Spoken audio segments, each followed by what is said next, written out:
Yo.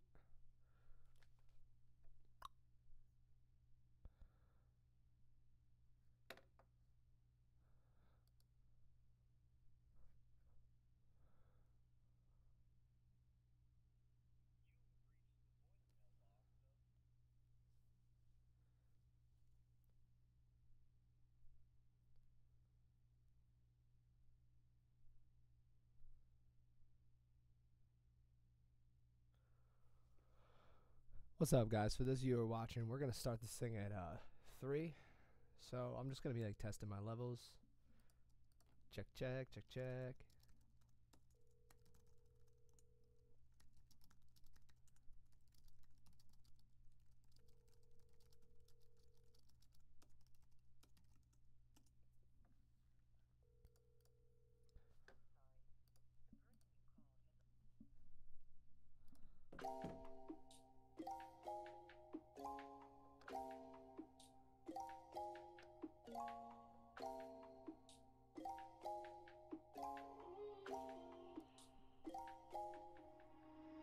You've been hating everything I do.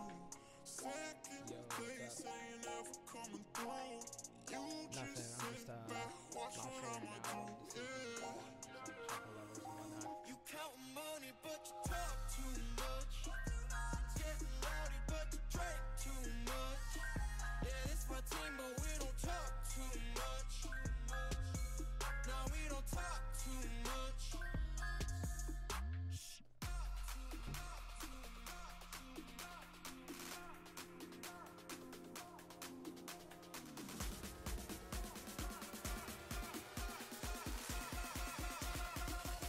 Too much.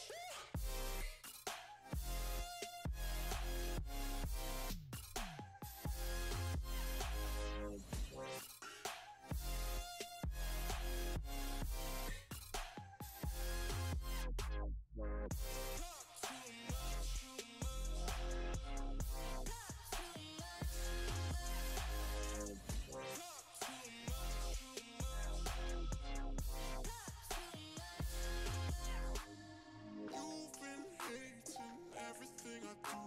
Second place, ain't never coming through. You just sit back, watch what I'ma do. Yeah. You count money, but you talk too much. Getting rowdy, but you drink too much. Yeah, this my team, but we don't talk too much. No, we don't talk. Check, check. Check, check, check. What's good? What's good?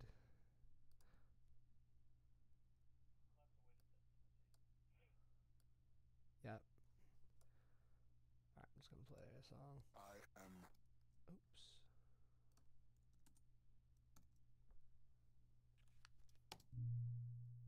I am the end.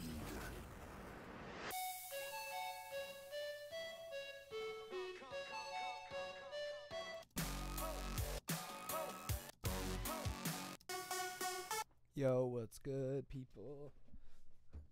What's good? Alright, let me line this up, too.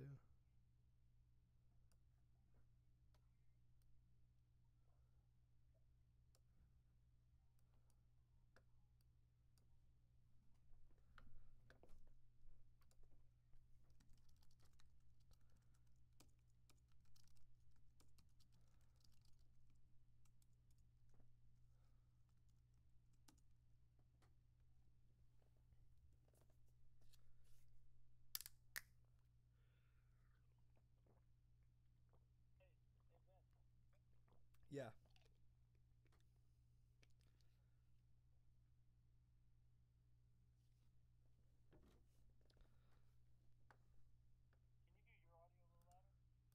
Yeah, like my mic. Alright, I'm gonna turn it up a tad. Let me do a different. Could you hear that, or?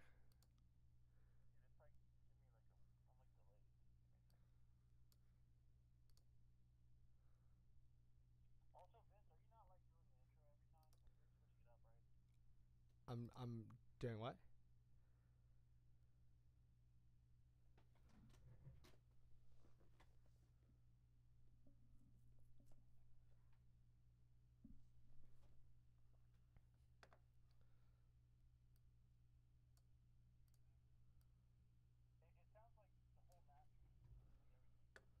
Okay. Yo, what's up? What's up? Alright, hopefully my ears don't explode. Too much. What's up, peeps? You guys want to hear about the resources? Alright, here. Yeah, well, I'll get into that. That'll be the first thing I go over once this stream starts.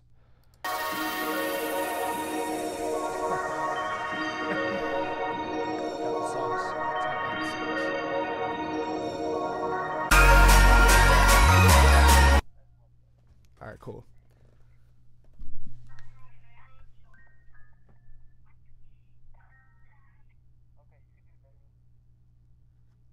I could do what? I said you can go a couple down, Oh, thank God.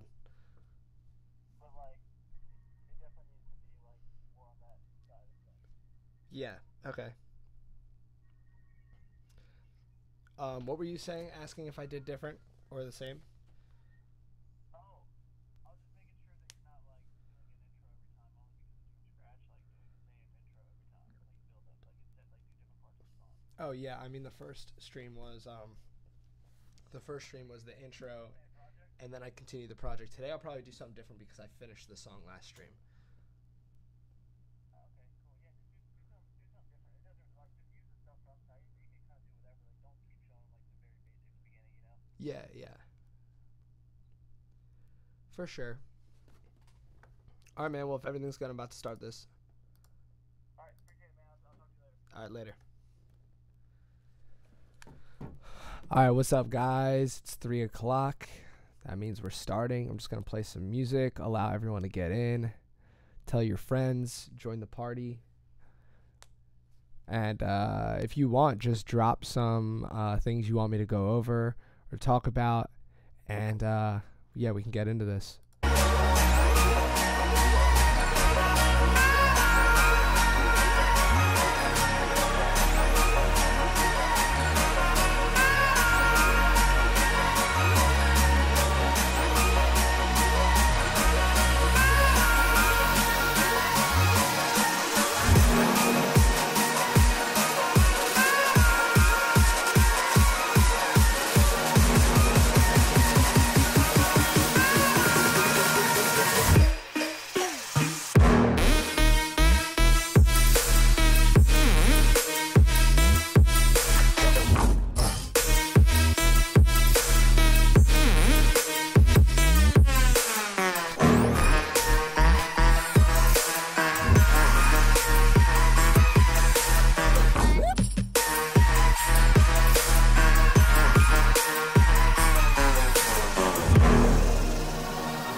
Awesome, yo. Keep the questions coming because I'm writing all these down. I have a little Google Doc, and I'm keeping these in order, and I'm gonna go through them one by one, and answer these questions. So definitely keep the questions coming.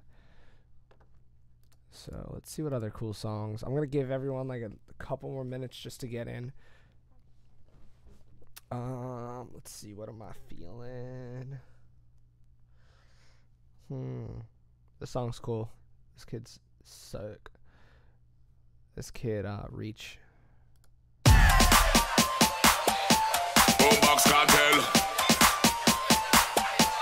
Tarantula this. Let's have some fun. Alright then. We song them shot and we not take shot. Them free now we know. We song them shot and we not take shot. Them free now we know. We song them shot and we not take shot. Them free now we know. Them free now we know. Them free now we know. When them song ya play the dance all I shell. Them free now we know. Mad Spider link with Boombox Cartel. Them free now we know. Any boy not like it we send them go hell. Them free now we know. Them free now we know. Them free now we know. When them song ya play the dance all I shell. Them free now we know. Mad Spider link with Boombox Cartel. Them free now we know. We song them shot and we not take shot. Them free now we know. Them free now we know. Boombox Cartel. Alright then.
Alright guys, so let's get into it. Great questions. I wrote all of these down. Got 7 questions right now. I'm going to try to get to all I'm definitely going to get to all of them, but I'm going to try to remember to keep writing those questions down. But the first question was, just wanted to ask if you give us some insight on your bootlegs and resources. So what I do is, basically, the way I go about doing a resource is, first thing is I look for a song that is like ready to be remixed. Like, I don't want to pick a song that is like insanely fire, like, just because, you know, a remix that I do might not do it any justice. So for this song, like when I did my Alamo remix, like the song was originally at 170 BPM and it was sick, but I knew that I could do something different with it, and not necessarily better, but just something that was more along the lines of like my vision. So, and there was a lot of room for me to kind of, you know, dive into it and really change it up. So the question was really, how did I add stuff to a full song? Well, here, let me actually zoom into this because this is kind of hard to see right here. Ooh. Ooh, there we go. Kind of hard to see. Now I like can't see anything. That was a little too much. Let me bring it back down a little bit. All right. So let's fold this all up real quick. Okay. So this is the original song. I'm going to turn off this. Where's the side chain? Where's the damn side chain?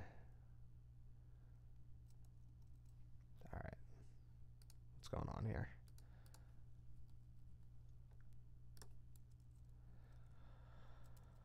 What the hell? Something's weird. I'm on the road. Just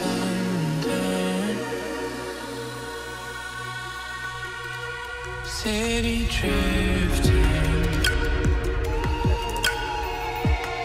Wanna see if I Okay, so this was the original song.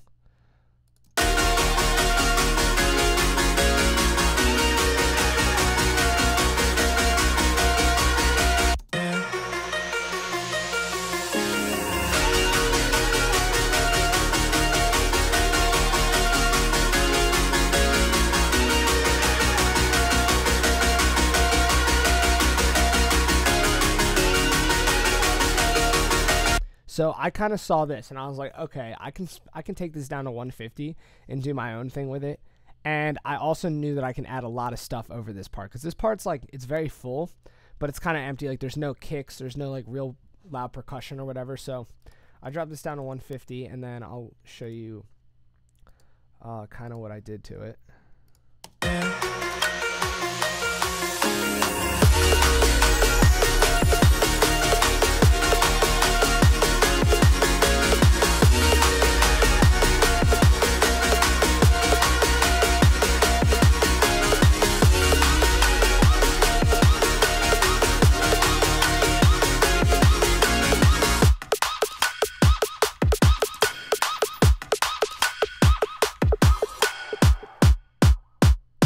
So this was the little drum part I added over it, and a lot of people are like, "Oh, how do you get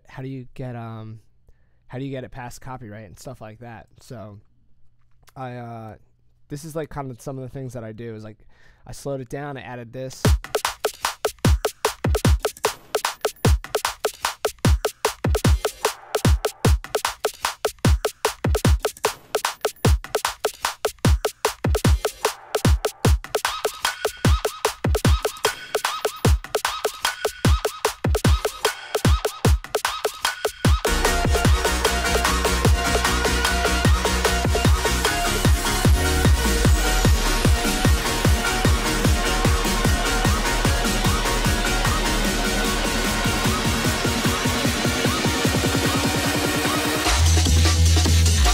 So this part was originally from the drop, and I wanted to do like, that's where the excuse me, that's where the song originally started. So that's what I wanted to add like a second drop or a second build up to it.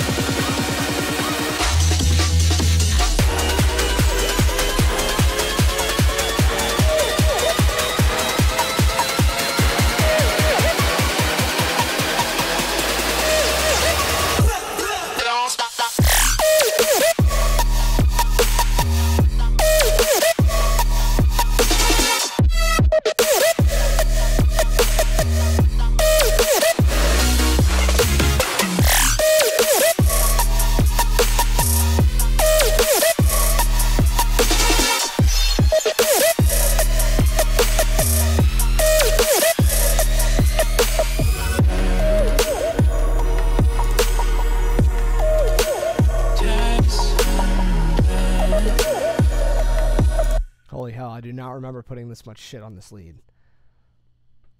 I have no idea, but whatever. But, yeah, so, all right, let me see some of these questions.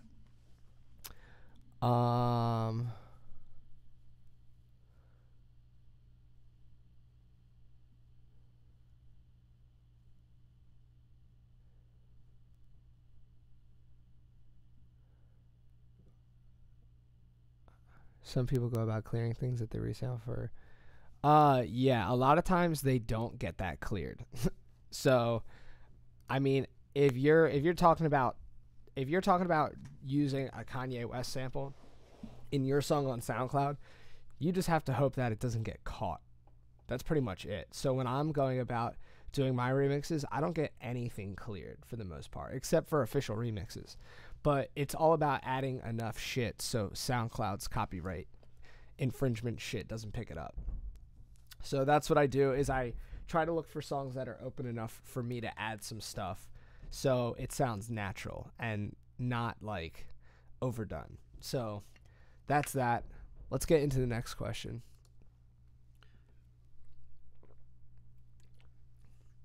Could you go into getting creative with audio sample manipulation? So I'm actually going to save this one till we start producing, because I'm going to I'm gonna do exactly that. Like I'm gonna spend a long time on that. All right, processing groups and how much you limit and clip your samples. Okay, that's a good question. I wish I should have just left that project open. All right, I'll open it back up.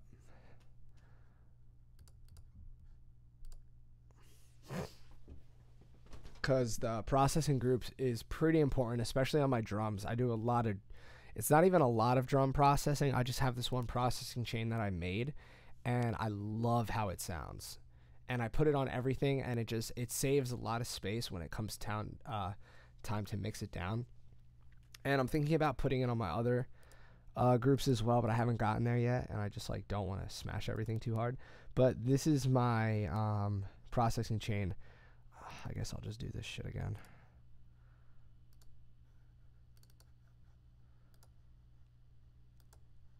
All right.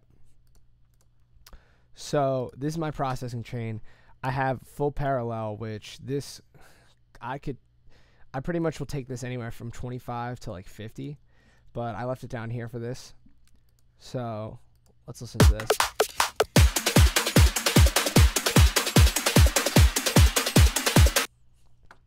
So I'll turn everything off and I'll explain things one by one. Let me turn off everything. All right, so this is just parallel processing. So it's parallel compression. I'll leave this at 50.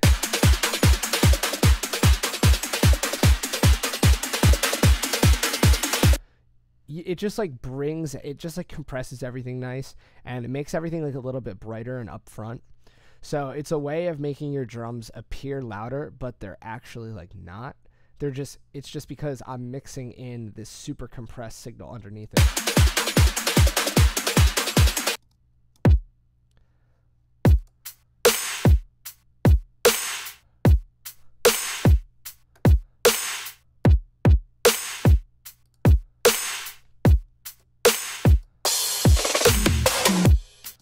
All right, so that is parallel compression, and that is under audio effects, glue compressor, drums, full parallel.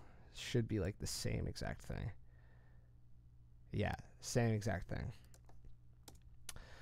All right, and then after that, I have, this isn't even a plugin. This is just a metering tool.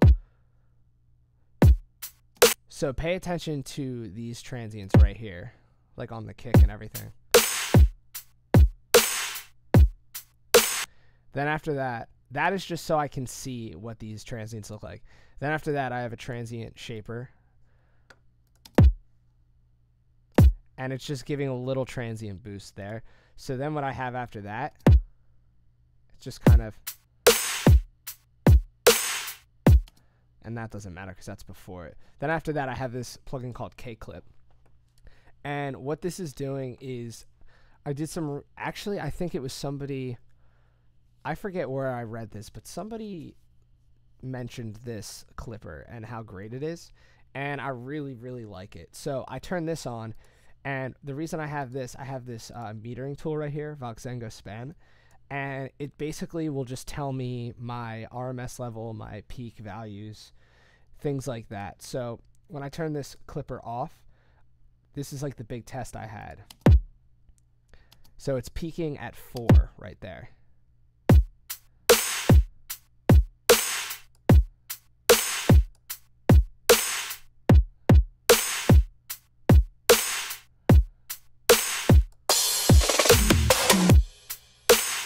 All right, so, and then the RMS is,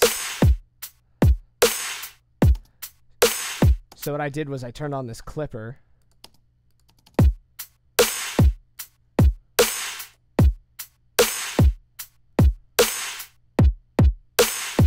and now it's peaking like 4 decibels to 5 decibels lower than it was before, and the RMS stays the same, and it kind of just brightens up the drums a little bit. So that's why I have this transient scanner over here.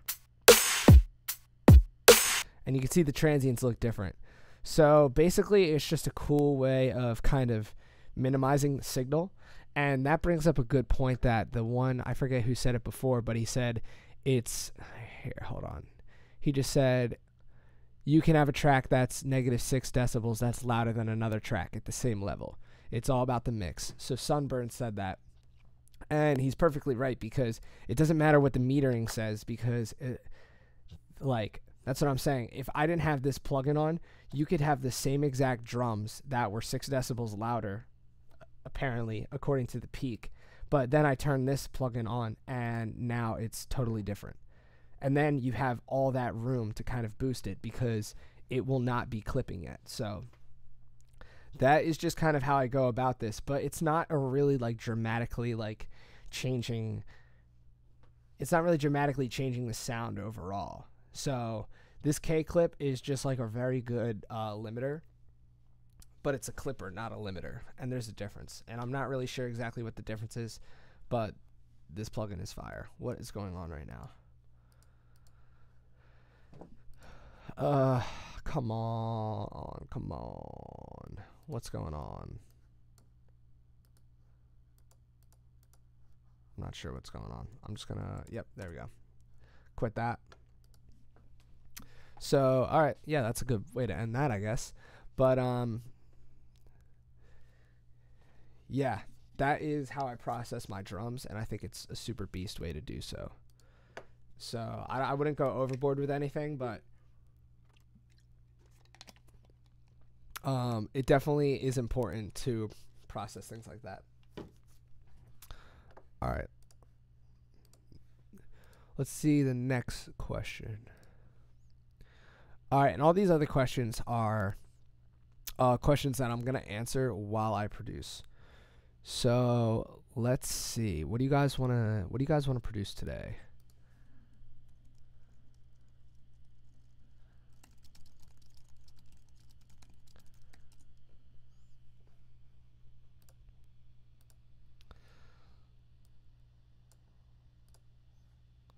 Oops.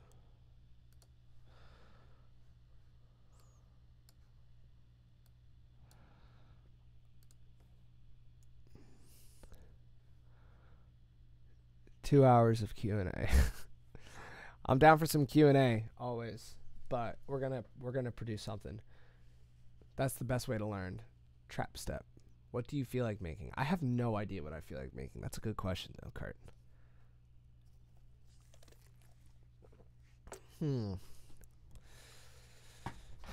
I think I want to do what you guys want to do, because I mean I make what I want to make every day. So trap step.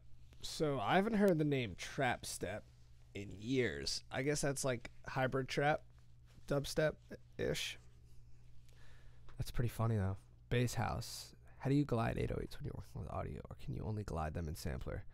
Ooh, flesh eaters. Great question. I'm writing that down because I'm huge on using 808s with audio and also gliding them. So, great question. Glitch or get the fuck out. Trap a little harder than the last one.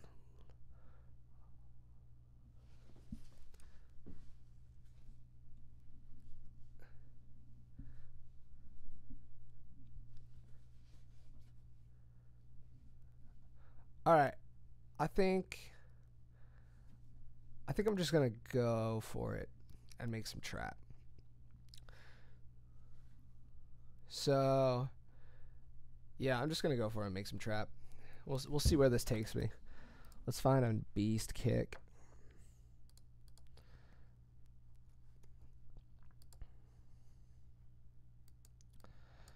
All right, let's see what we got in here.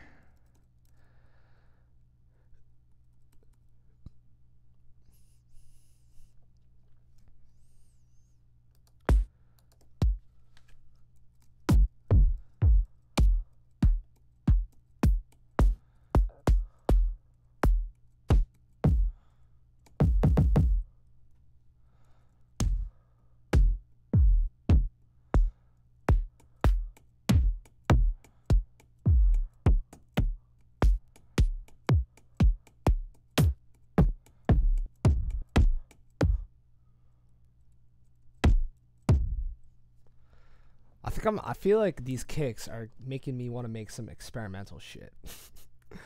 So I might just do that. I don't know.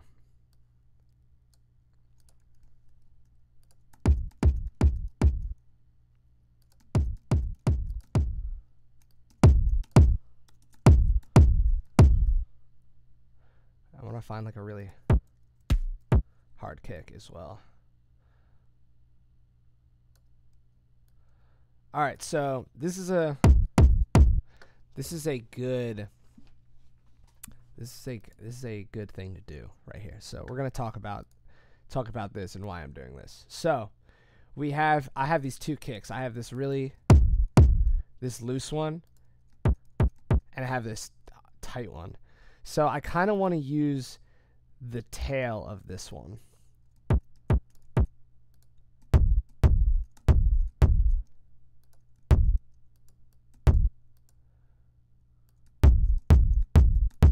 I like that. But it's like, what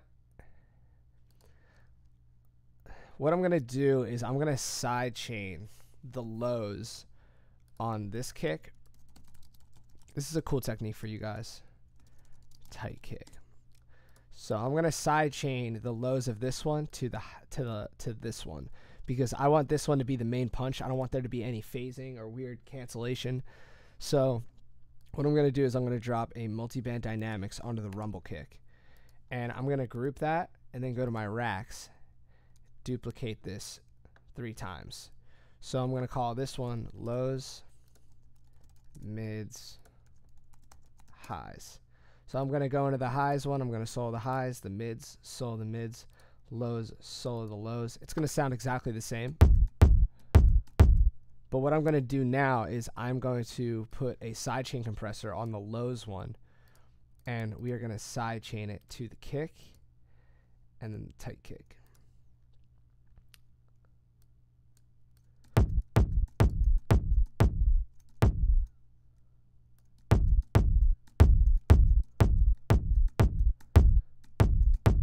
You can hear the lows starting to go away when I do that, and I just need to kind of dial in my settings.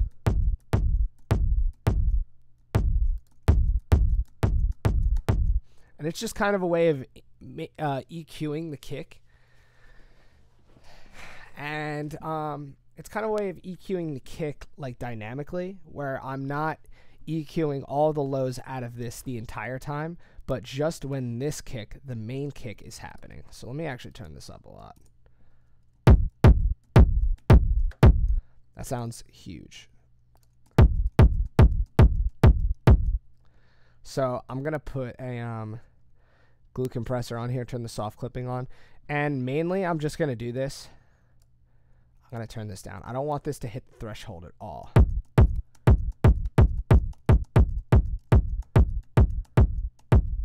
But when this thing is flashing, that means the soft clipper is on. So that's fine right there. All right, cool. So that's what I like to start out with, is my kick. So that'll be cool. This is sidechain to that. All right, let's come up with some weird samples. We're going to do some weird stuff today. I want to experiment, do some experimental stuff, and just kind of like raise some, let's find some new shit we can do, because I'm sick of doing the same old stuff.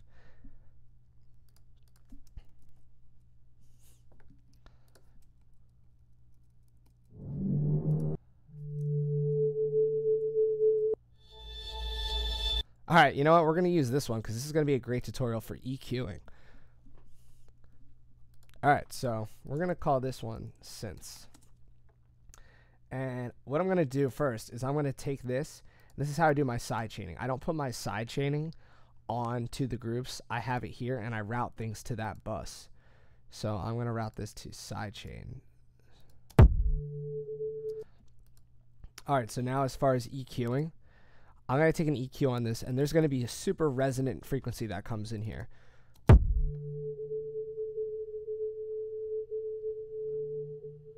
That guy, like, holy hell, that's killing my ears.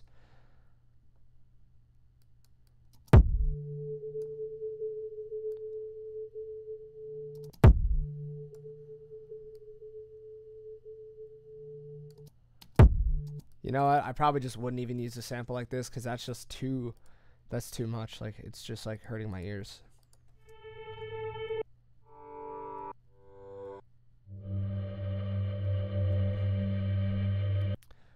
That's kind of cool. I have an idea too.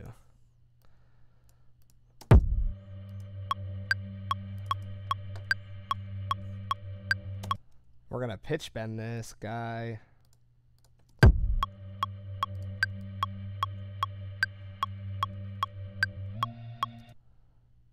That's too much.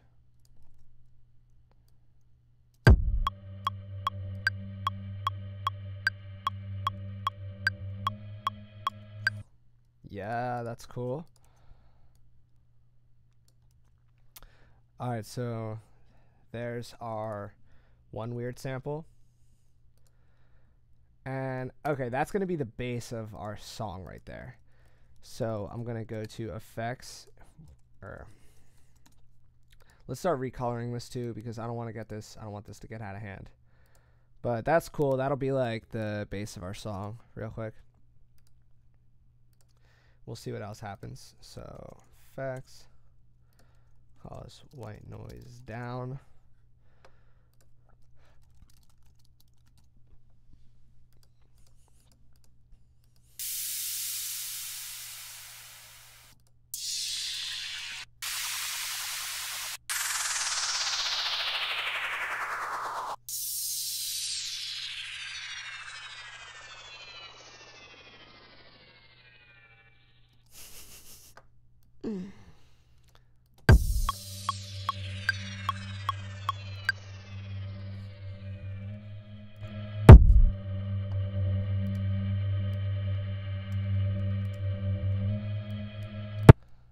Alright, so we're going to do that. Let's make a little percussion loop.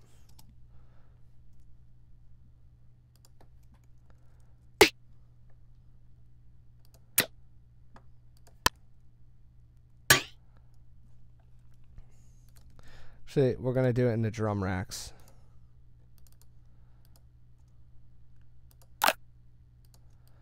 I'm just going to drag a bunch in here. And let's just make a cool loop.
Oops.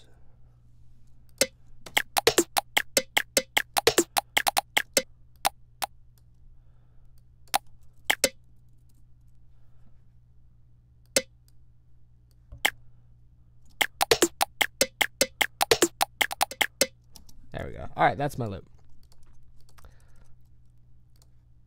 So I'm gonna do a little LFO tool on this, little volume shaping.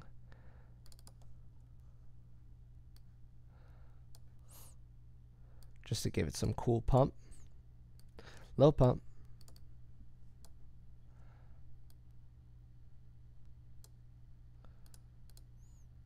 All right.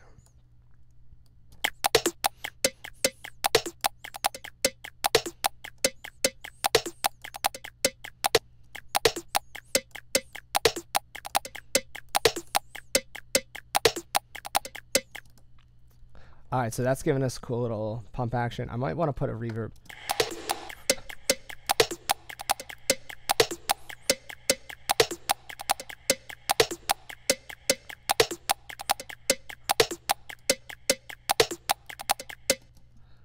All right.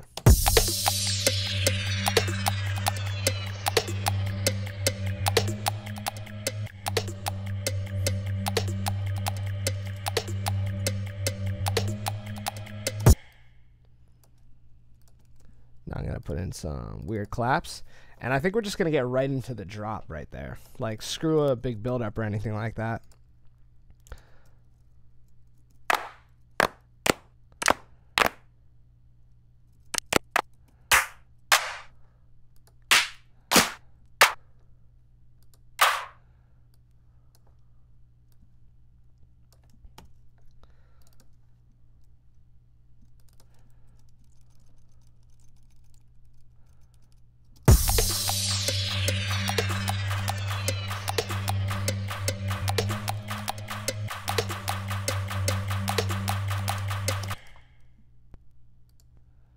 We'll do little triplets.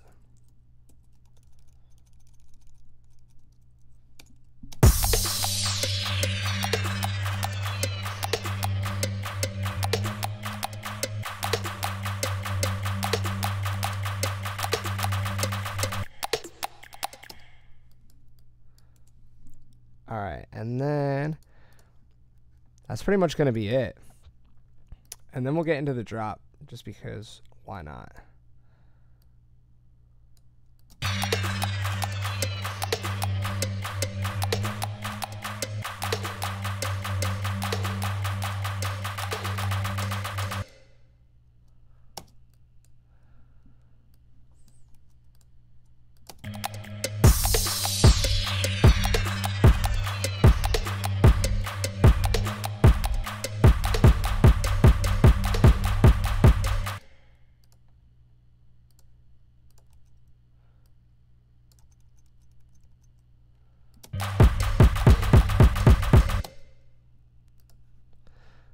Cool, cool. This will be perfect for the sample manipulation stuff. We'll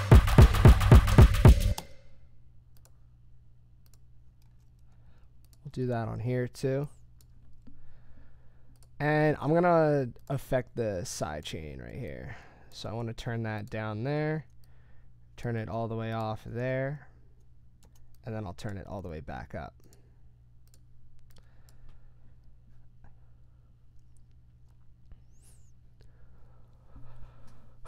All right, let's see what we got so far.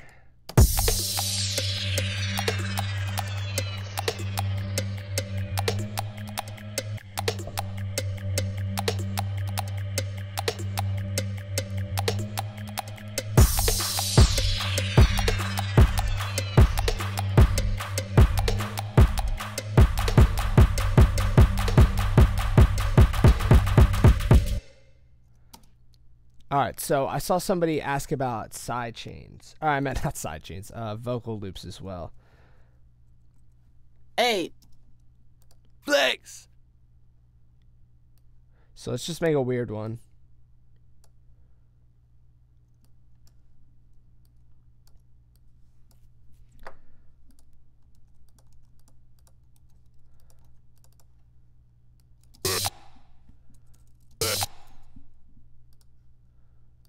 Flex.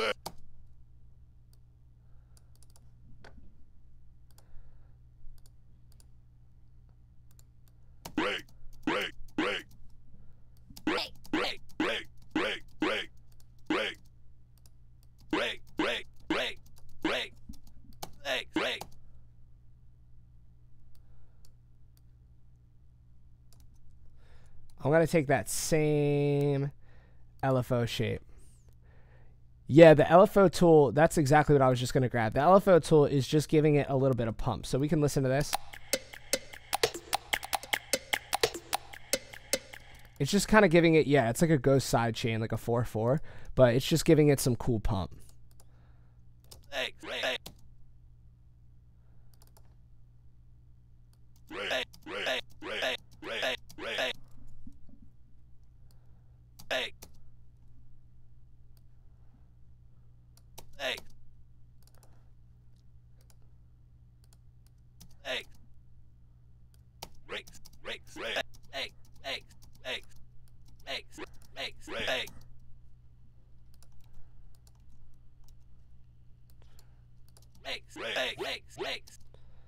I need to make this in key.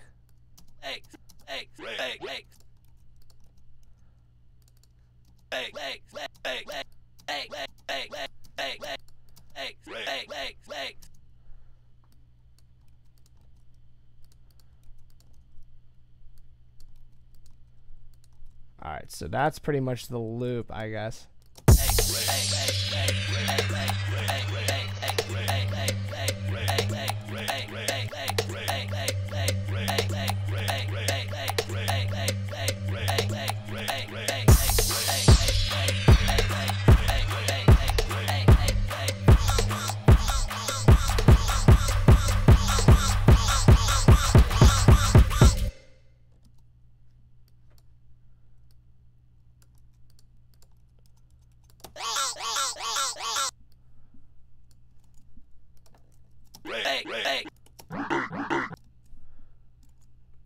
So let's just see. All right.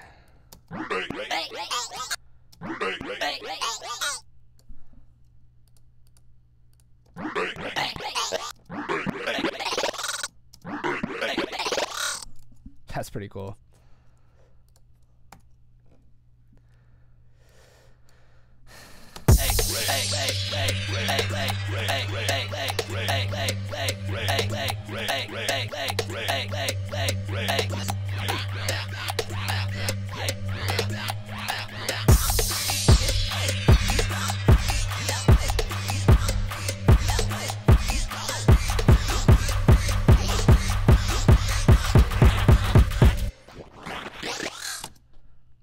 That's sick. All right, so yeah, sample manipulation. So it's really fun to do and like experiment and get weird. And that's what I'm just trying to do here. It's like the last stream I made something that was safe. So I went the safe route and I made something that I knew I could make. But that's not really pushing the envelope and it's not nearly as fun as experimenting. So I want to experiment with you guys, do some unconventional things because, I mean, I'm sure some of your favorite artists that you would name are doing the craziest shit that you've never seen. So it's like, let's get weird.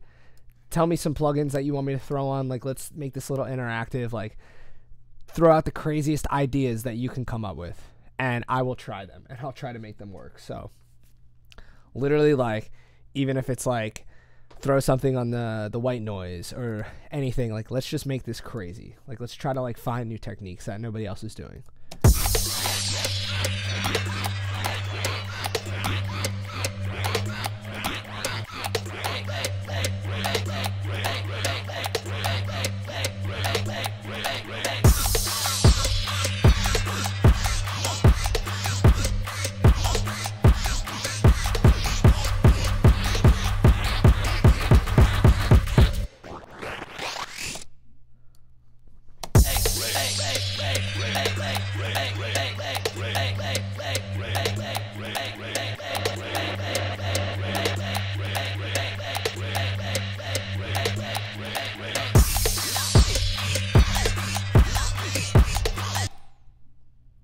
So maybe let's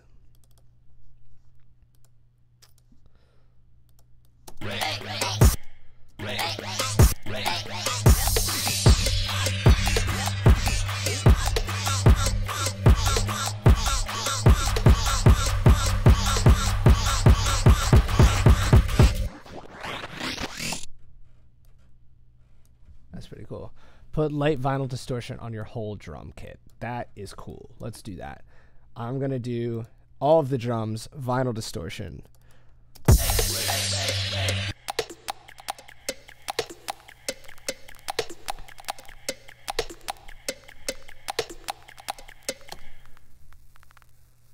How about using the Flex and the Serum noise oscillator? Let's do that for the lead. That'd be cool. Oh, that's going to drive me crazy. I got to put that a little bit quieter.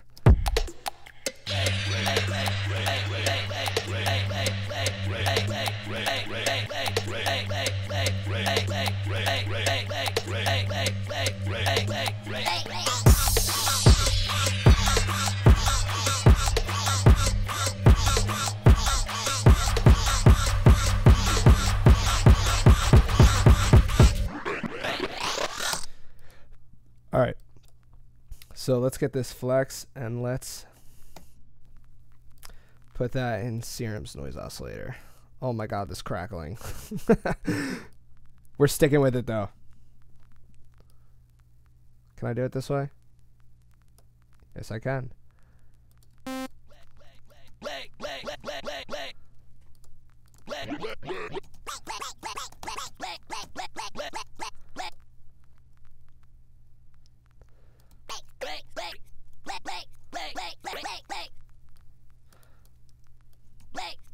So this phase is pretty cool with this.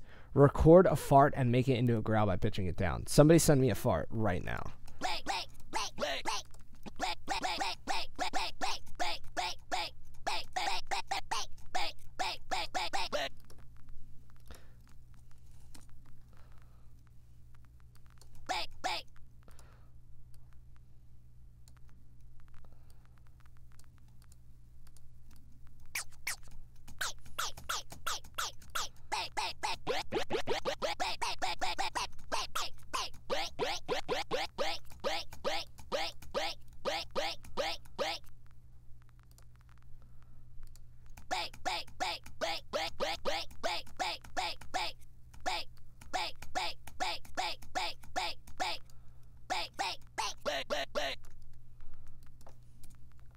Let's try this.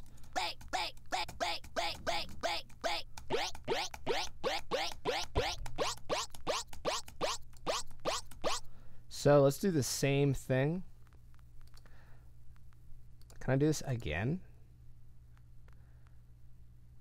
Noise oscillator pitch. So that's -20. Let's do this +20. And then do macro. Nah, that won't work, I don't think.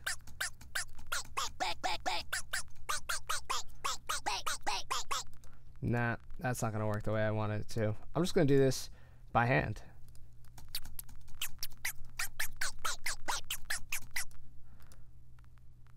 How do I... Alright, so maybe I can do it like this. Configure... Yes! Now, okay, this is gonna get crazy. So I'm gonna map that to macro 1, and then we can... Alright, this will be cool. So we're gonna map the mod amount. So this is how much the envelope 2 is shaping the pitch. And so at -100, it's like pitching up, and then at +100, it's pitching down. So we're gonna want to set that to -20, +20.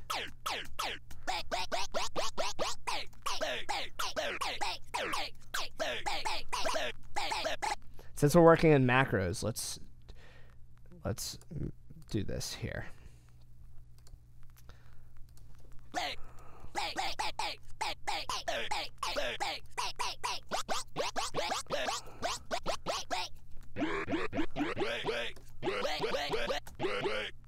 That's pretty cool. You just emailed me farts. Oh, you guys are the best.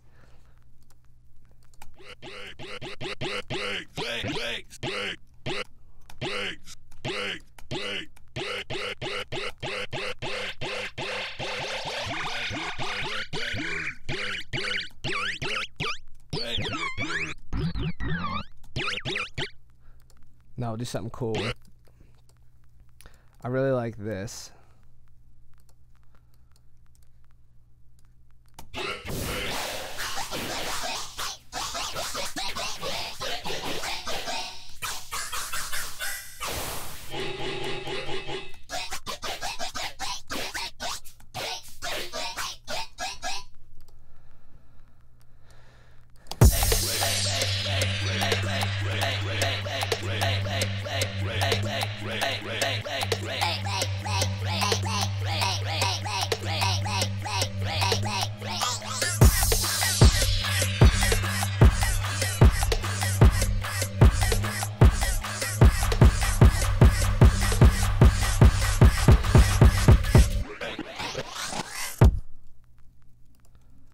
Alright, let's find a cool snare. We'll start making our drums.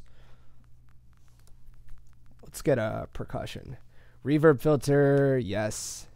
Reverb filter is beast. Okay. Let's find a cool.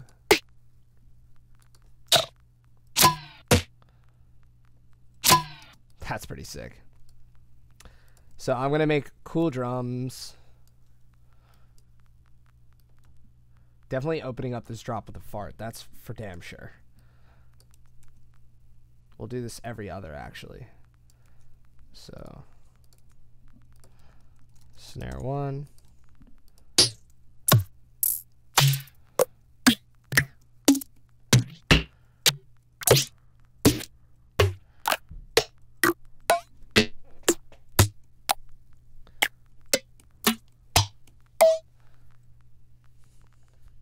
This is sick.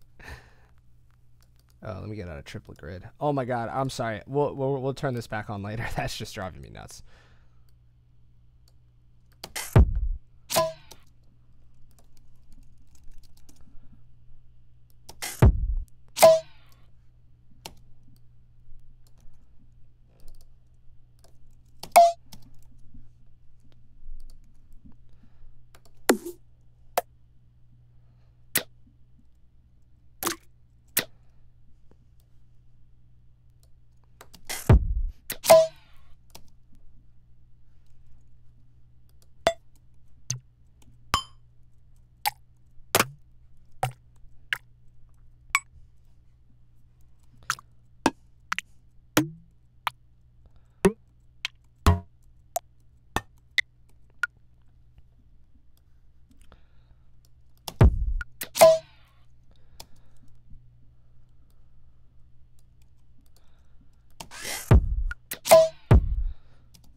I gotta do a little.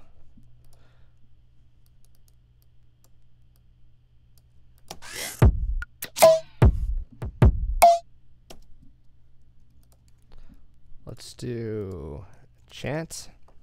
Bo! Yo!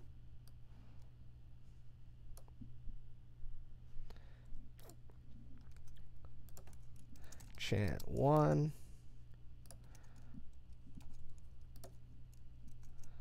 Chant 2.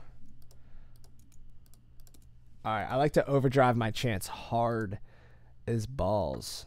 Yeah, I turned the crackle down now though. I turned the crackle down for a little.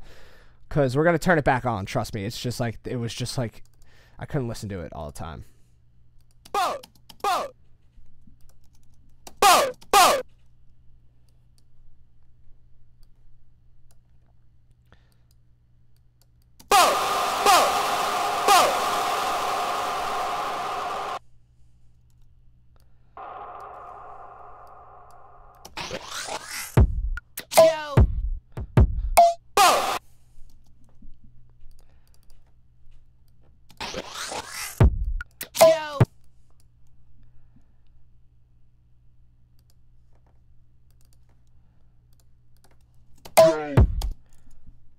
That's pretty cool.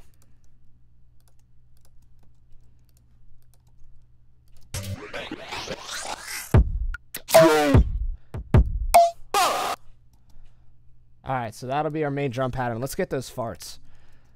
Did you guys email them to me?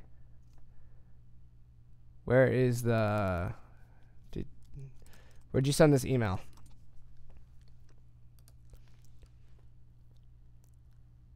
Email it to Tassion at Cymatics. I'm at tassionmusic@gmail.com. My bad.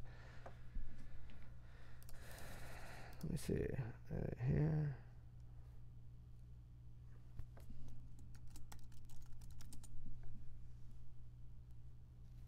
There we go.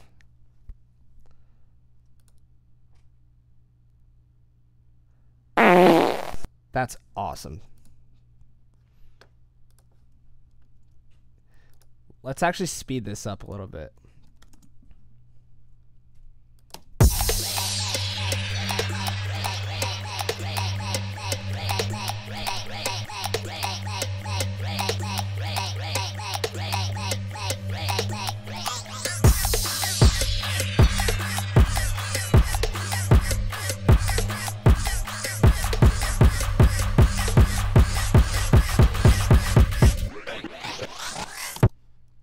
right, let's get this far now.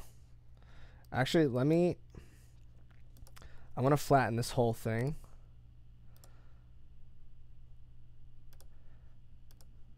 Because I need to warp this. This is like all over the place.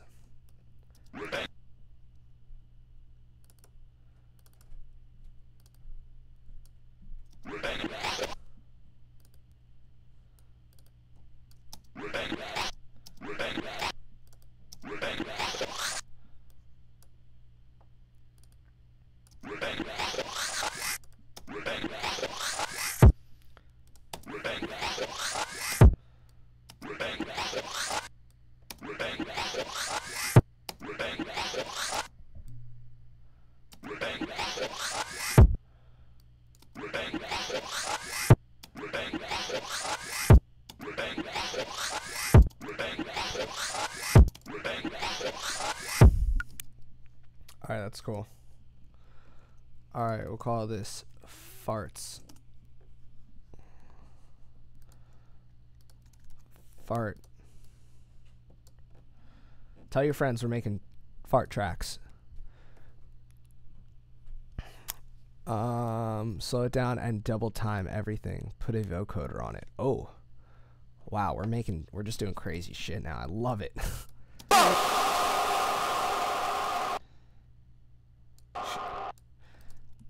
Let's see which fart is the best.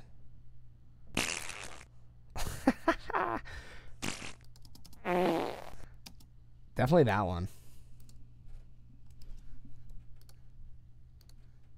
I really hope Steven or Drew is watching this. They're probably like, what the fuck is this guy doing?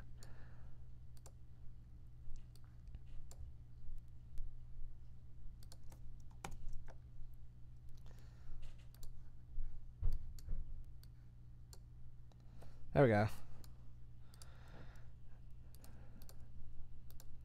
Cymatics farts for serum. Whoops.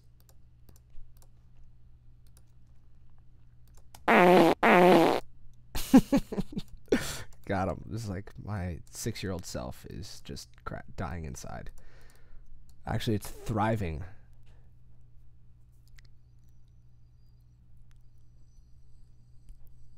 Do any of the farts have a little bit of shit in it?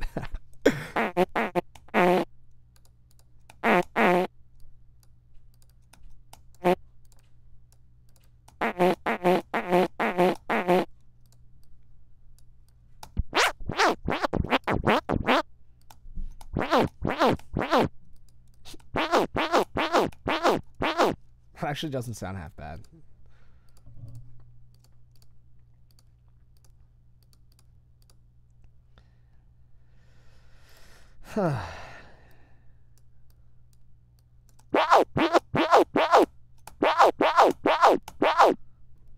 That's great.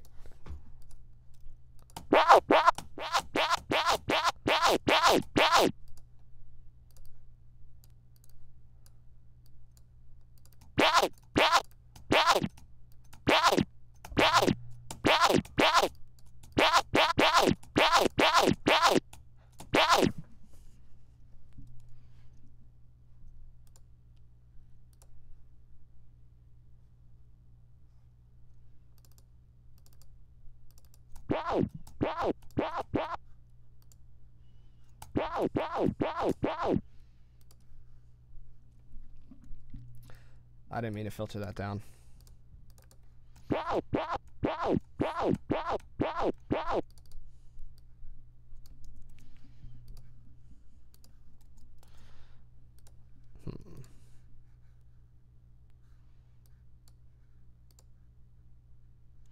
Reverb filter on everything.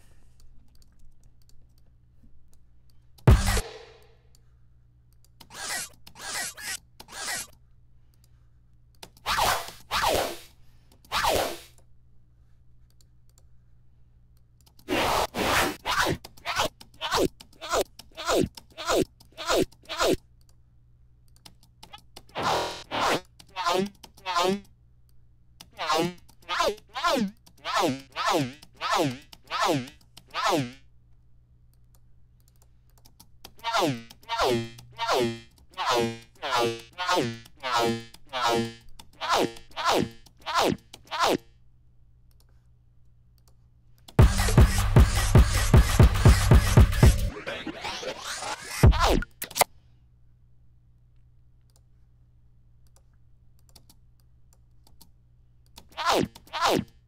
turn this up a little bit.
That actually sounds pretty cool.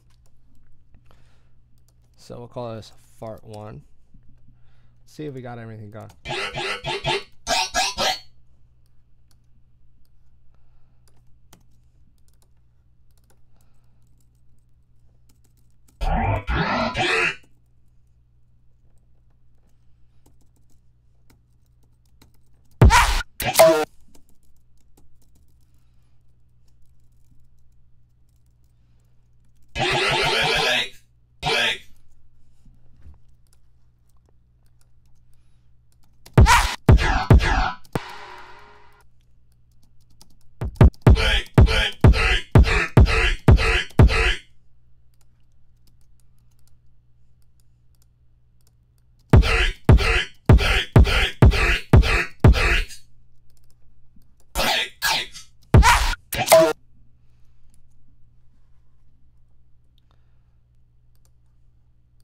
I think I actually really want to play with that go sound.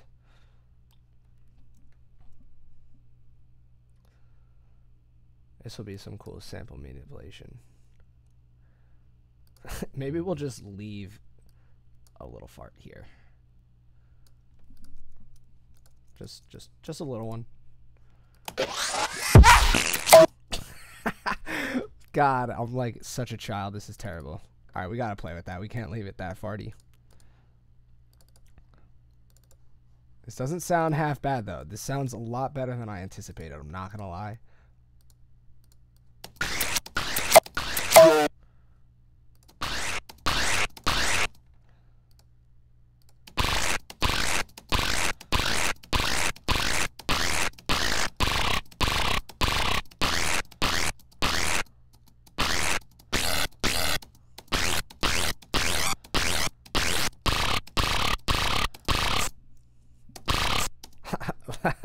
Little squeaker guy at the end.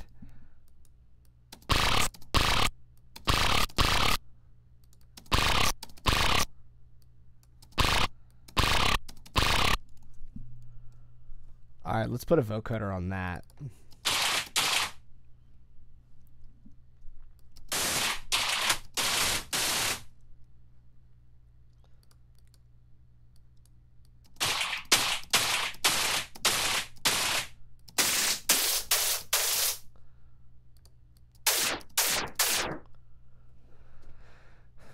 Snails, is that you?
All right, let's do some Serum effects. Reverb. Filter. Where you at?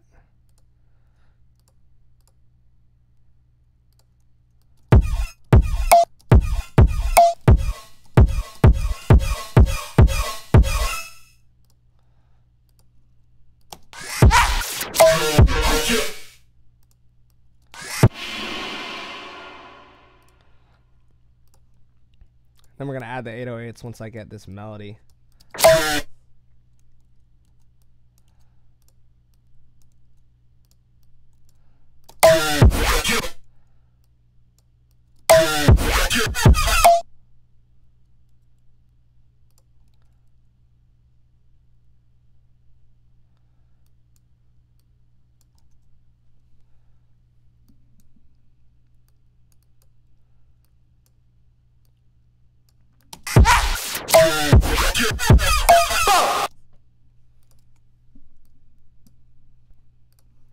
Maybe add like a lot of reverb for that part.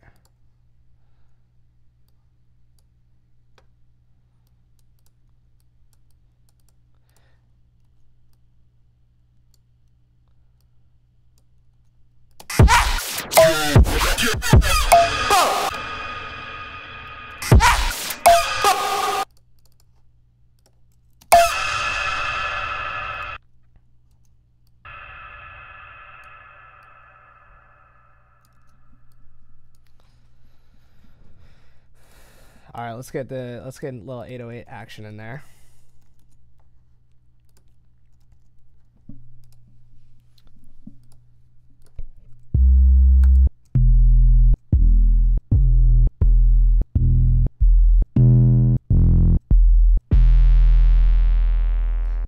Sounds a little farty too.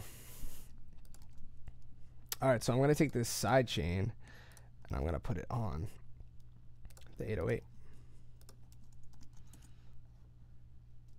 This is a really cool trick too I'm going to do. White noise.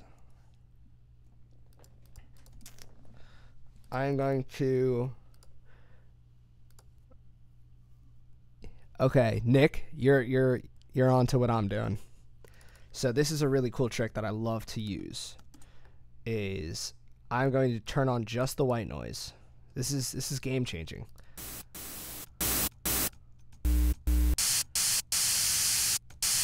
Let's do that. I'm going to turn off the side chain real quick. And let me make some MIDI.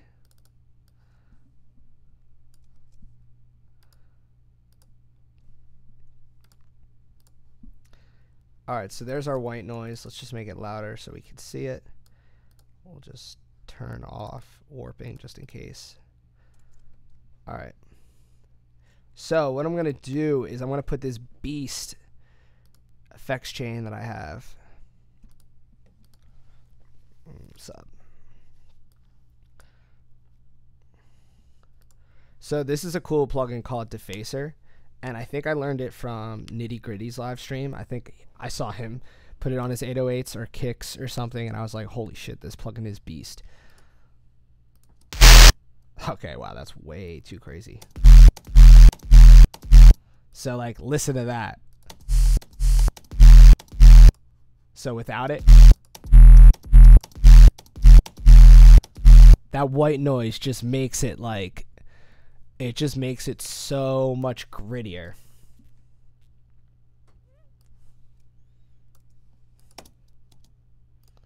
So let's turn that.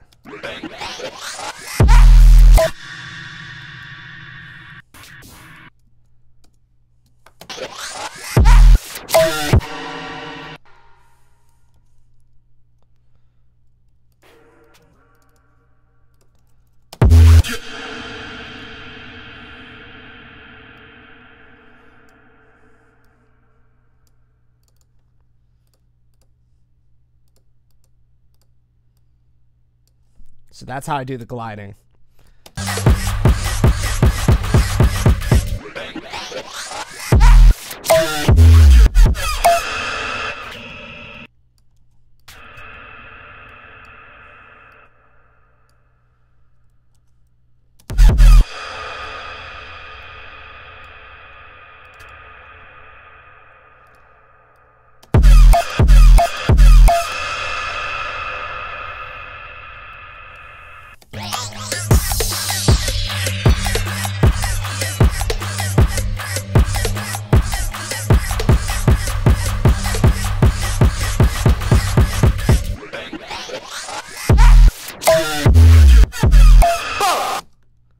Alright, so this...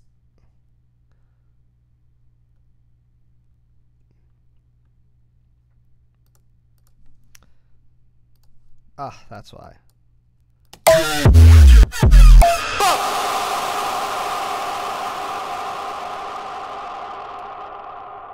Alright, so what I'm going to do is I'm going to just freeze and flatten this because I like to do resampling like that. So now I can really like go in and tighten this up.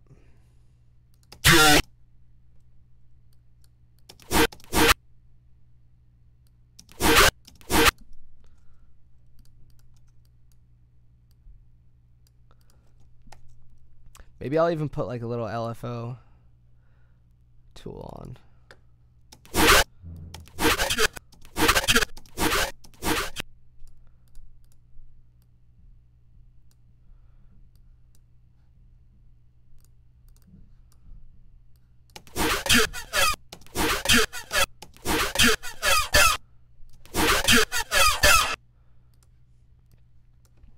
So that's why like tightening that out, that the reverb makes everything a little squirrely.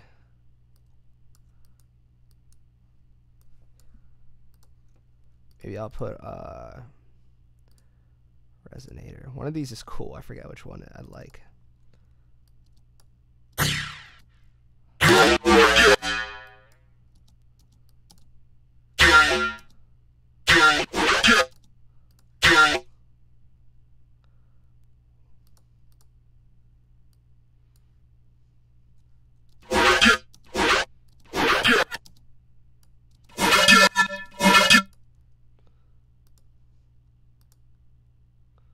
Where's the damn line? I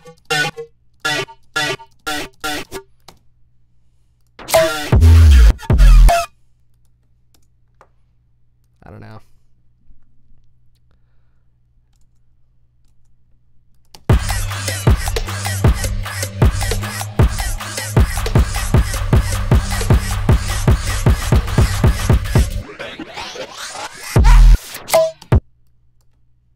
I really like this fart sound. It sounds like a vocal chat. I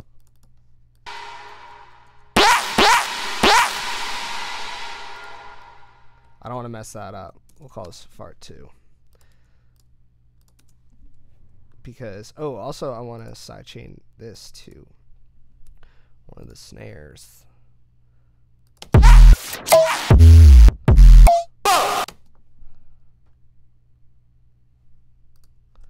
So yeah, we're just going to make this lead entirely out of a fart. So that's going to be a good time.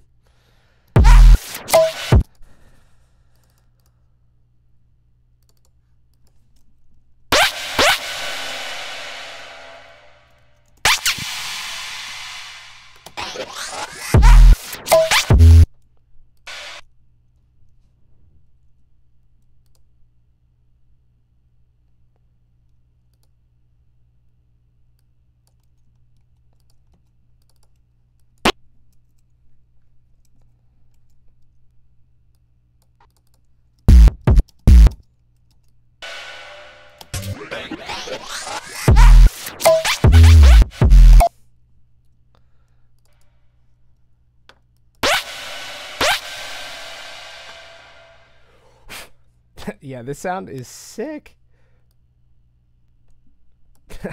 I can't believe we made that out of a fart.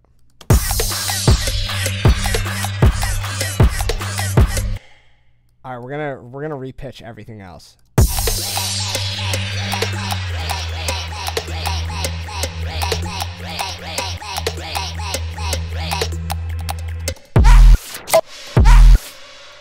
All right, so let's see what key this is in, because all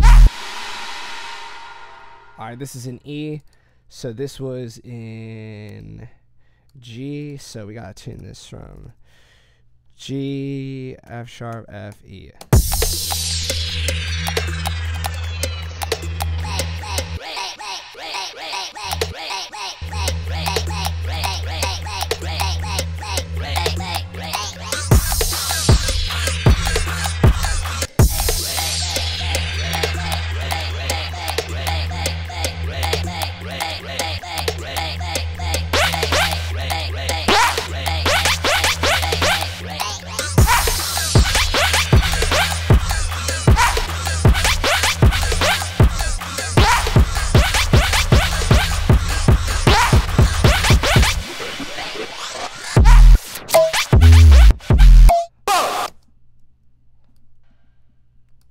Alright, so I'm just gonna do a little bit of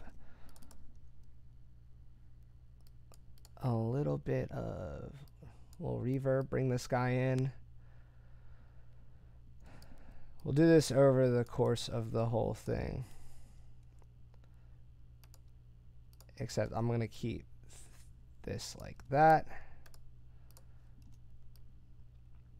Keep that like this.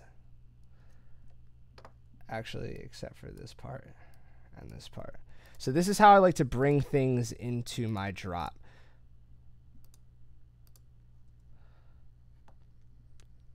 So then I'll do an EQ, and I'll do a low cut and a high cut, and I'll just do one of these things.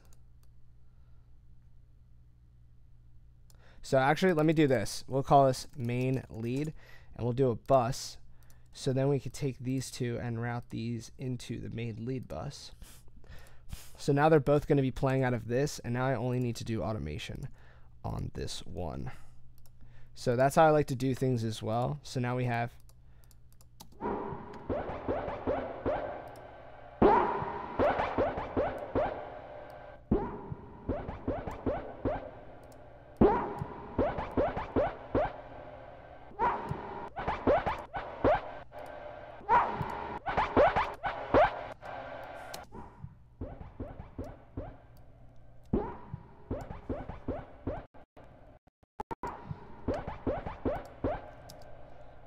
and I can do the same thing for here.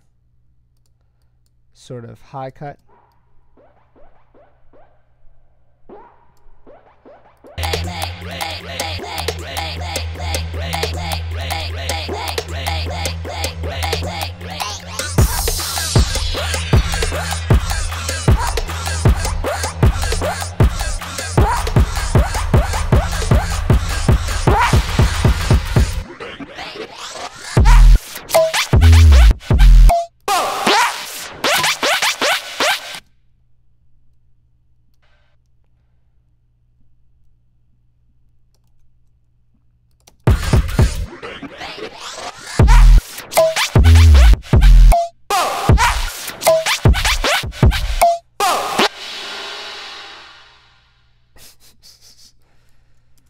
This is great.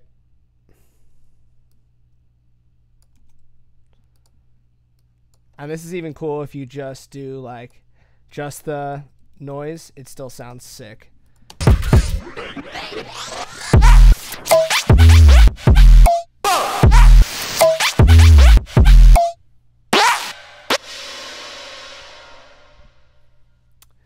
Nathan, no, it doesn't, because look, I'm not sending this to the sidechain. I'm sending these two leads to this bus, which is going to this group.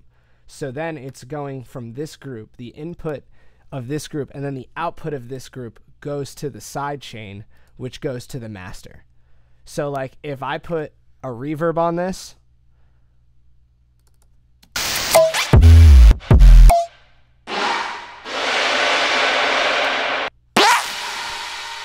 whatever's on the synth group, it still does that. So basically what this is this is the sound. So this is traveling from here to this main lead bus where I'm processing it. Then from the main lead bus, it's going to the group, which there's no processing. But if there was processing, at the end of this, the output is then going to the side chain, which is going through the side chains, and then from there to the master, along with everything else. So there you go. There's a little lesson on that.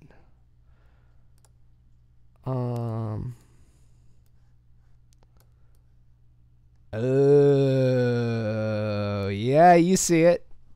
Makes a little sense now. It is confusing, but it is sick.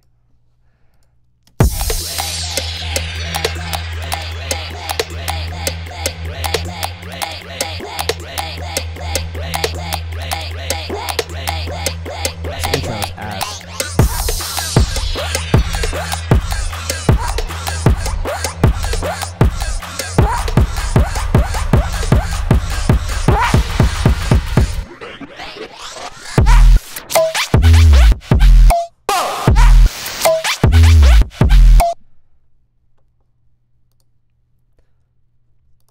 Maybe we could do like a little, somebody said delay, so let's do some grain delay.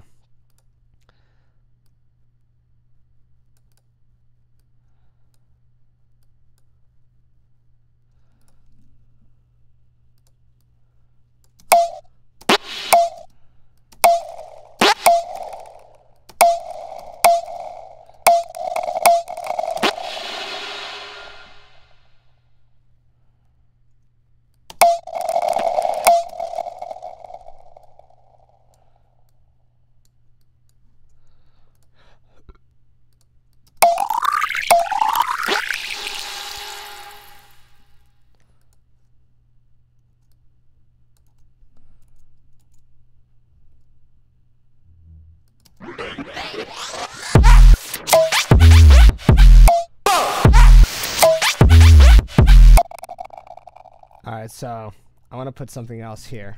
Maybe we'll do a different variation of the fart.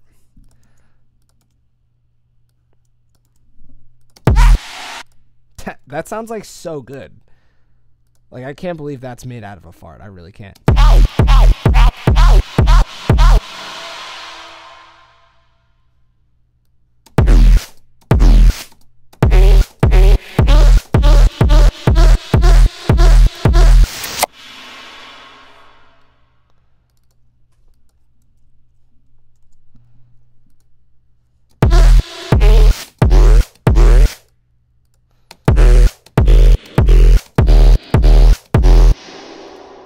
Maybe we'll layer it with this.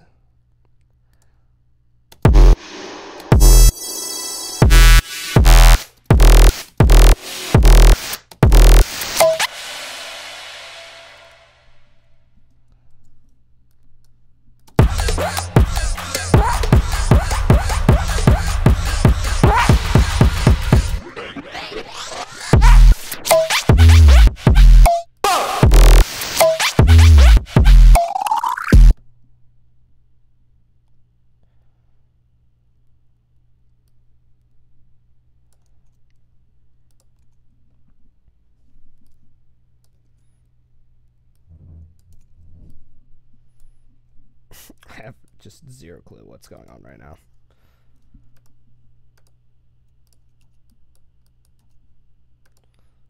Delete.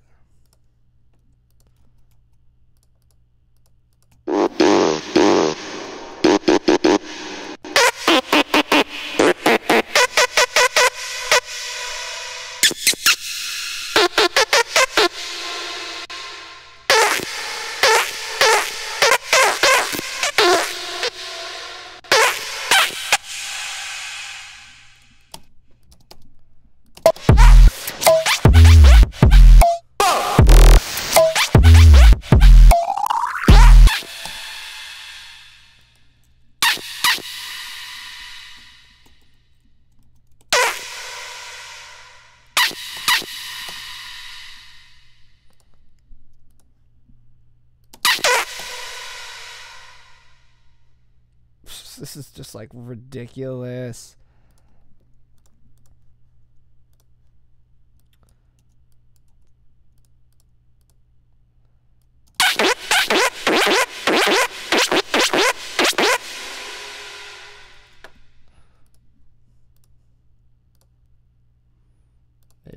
reverb.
This is ridiculous. FM from fart.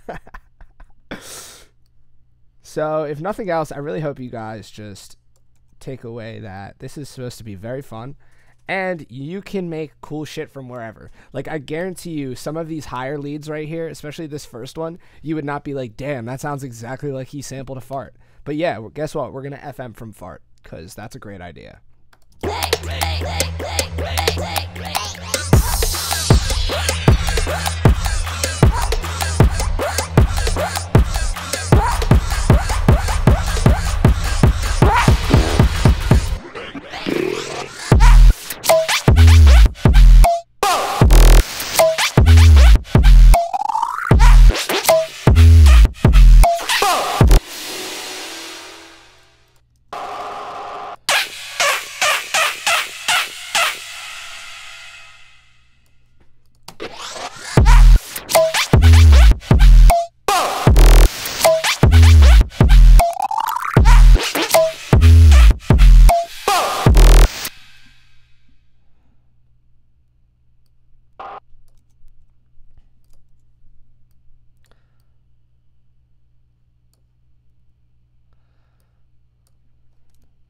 I'll do triplets right here.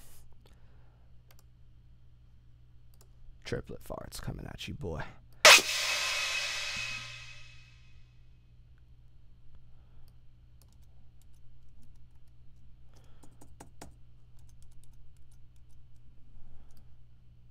This is insane. And then we'll pitch it down, because naturally, why wouldn't we pitch down triplet farts?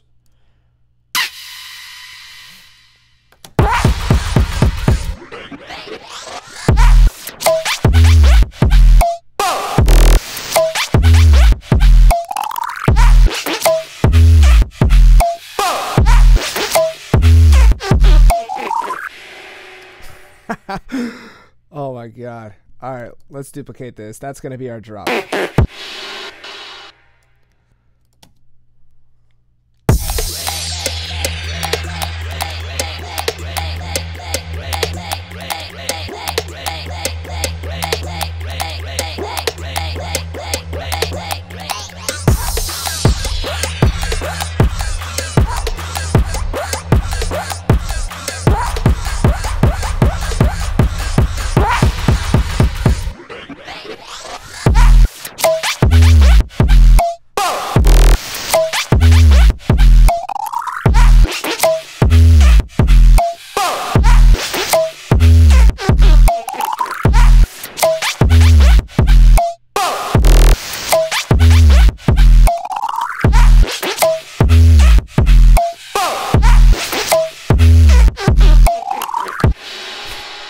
Honestly, that's hilarious. I need to save this. Fart track Titan. Solid.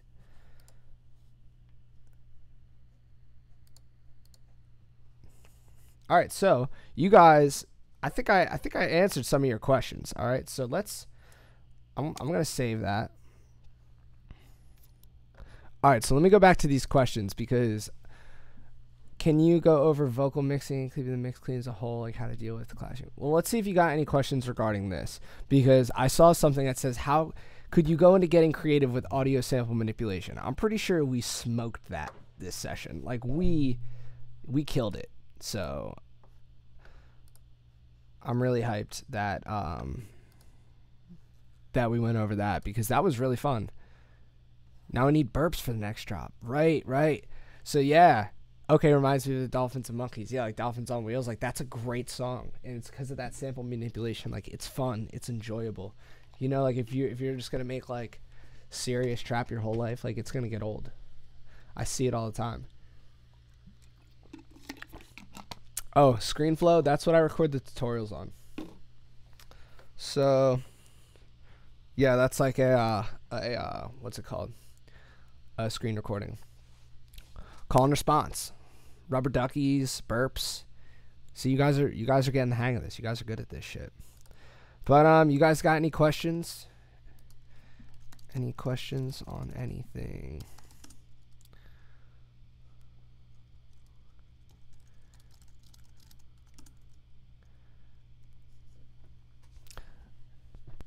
I hope this inspired you to just like make weird sounds with whatever. Can you snap back to 0 when you're doing pitch bend? Oh, flesh eaters. Dude, great question. Fun fact. Screw pitch bending inside of a MIDI clip. I hope you guys don't do that because it is a bitch. Like, you go here and then you're like, oh, let me just go right back down to 0. And you're like, oh, I can't find it. Like, it's so hard to get there. So screw that. Don't do that. If you're using Serum, do all your pitch bending right here. So you can set your pitch bend range here. And then click on this pitch wheel, this pitch bend, and it'll come up in your thing. And then what you do is leave this bar at 0.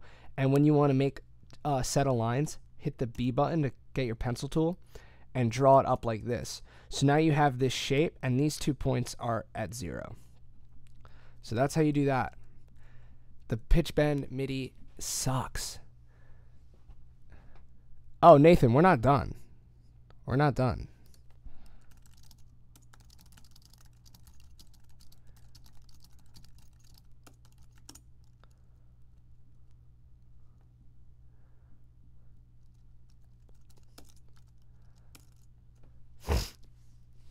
How does your drop flow somewhat? Any tips on the structure of a drop? Yeah, okay, so writing a drop is like writing poetry. And that's a very lame, sort of comparison. But, I mean, what I normally like to do is I like to start with a one-shot on the 1. And it's like I kind of come up with 2-bar phrases at a time. So let's listen to this one. All right, so it's like, here's the one shot. Here's my lead right here. And then it's like, I should put something on this snare, but maybe I'll put this.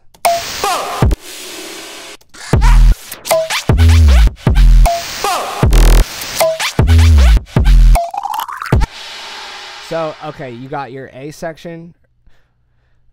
It's like the beginning of each phrase stays the same, pretty much. So this is the same as... And then I do something different for the last half bar here to transition into something new here.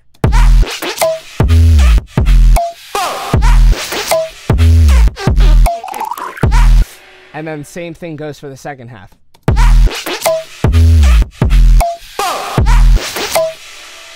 So the first half here is the same as the first half here.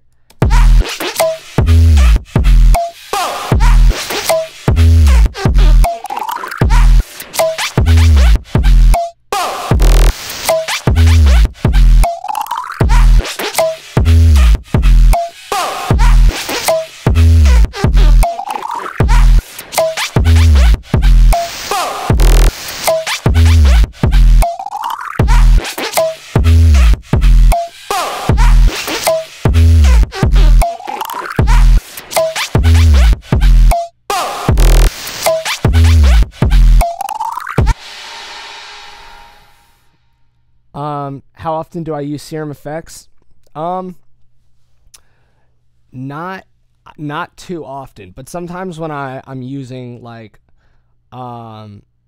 using audio, a lot of times what I'll do is if I'm saturating sub, like if I have a pure sub, like a dubstep sub, and I'm saturating it, I might throw Serum Effects on and just turn the distortion on and crank this a little, because it just gives a nice little like hum to it.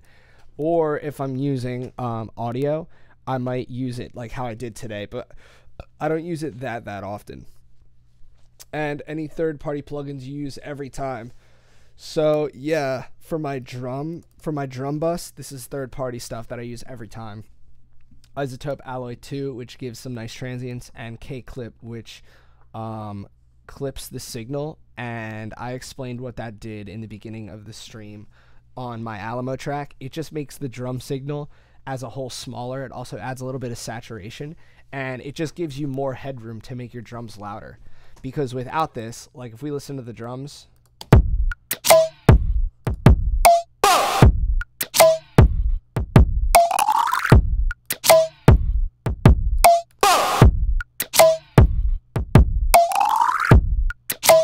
alright, so it's peaking right there at 1.6. So let's turn this off and then watch this.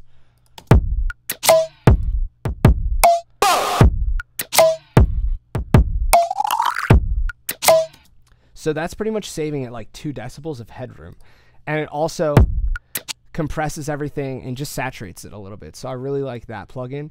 And then also a third-party plugin that I use all the time is this defacer on my sub. And this sub is huge.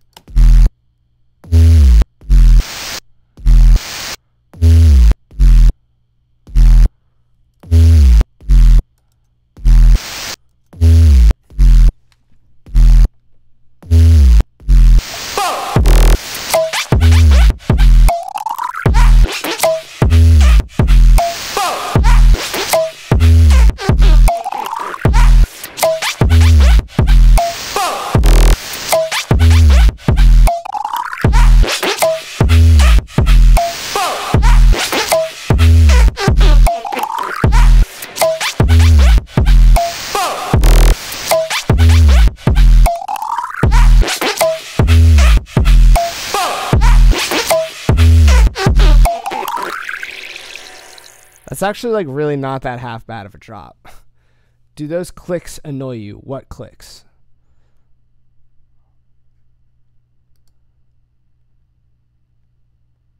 What clicks are you talking about? I'm not sure. And my main inspiration in music, I'm really inspired by Hero Bust, Ricky Remedy, Lax, Eptic, G Jones, EPROM. Like at the end of the 808s, there's a click when soloing. Oh, good question.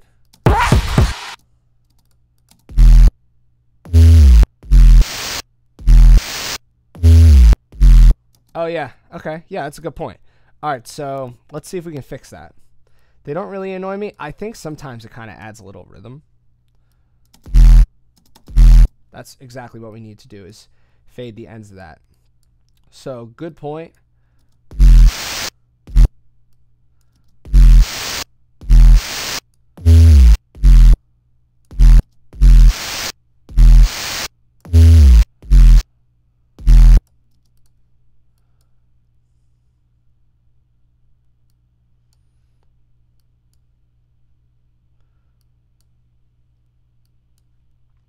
Yeah, we could have faded that, and I think that's also just because the what's it called, like the saturator is just thrashing.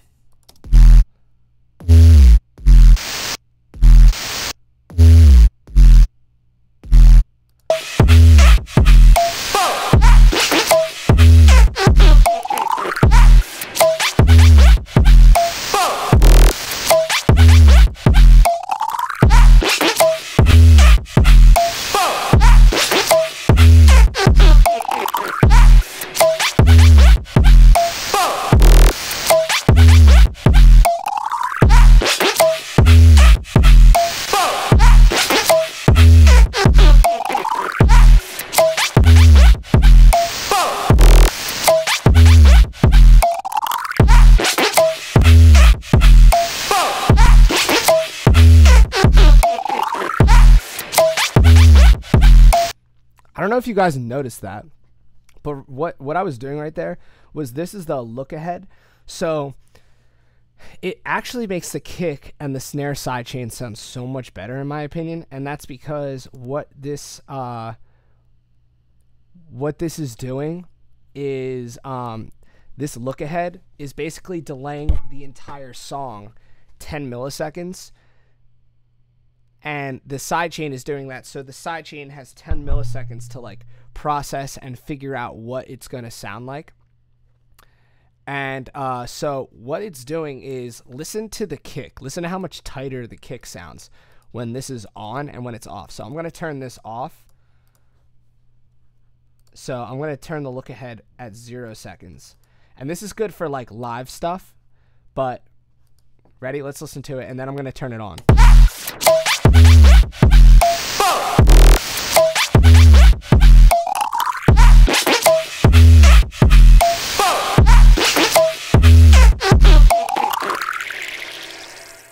Alright, now I'm going to turn it on 10 milliseconds.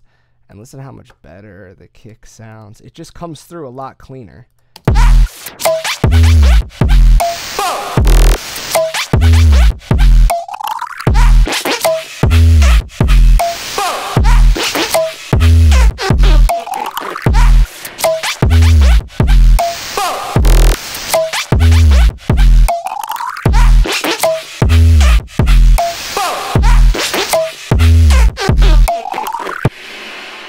And yeah, this is the sub without the white noise.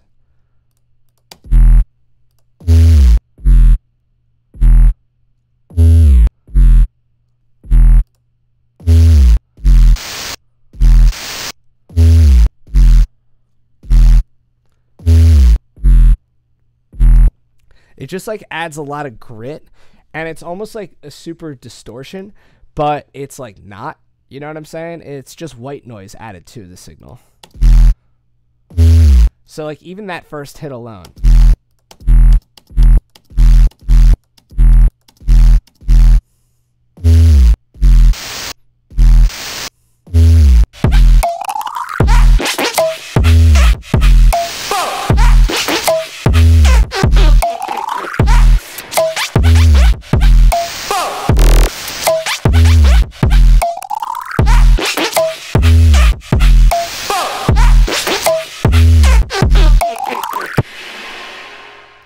Yeah, super fun.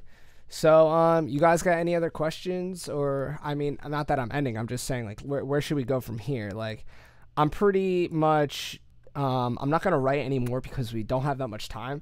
But if you have any things that you want me to, like, real quick show you, or show examples, cuts through so nice with it. Yeah, Nathan, are you talking about the, here, I'll just type on here.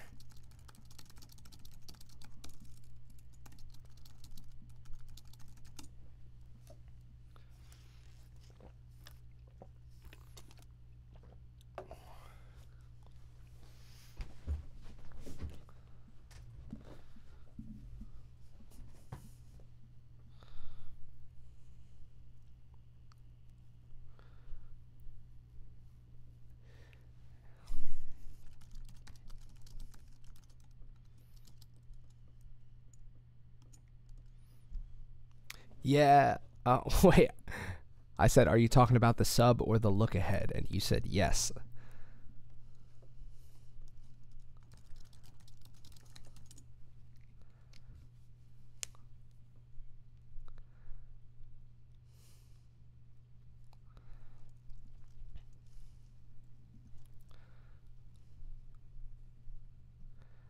Do you mix after you compose, or you always just mix as I'm doing it?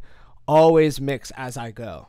A lot of people will just write and they'll come up with an idea and they're like, okay, it's time to mix down. And it's like, oh yeah, VBL, we have time for your vocal question. I'll do that in a second.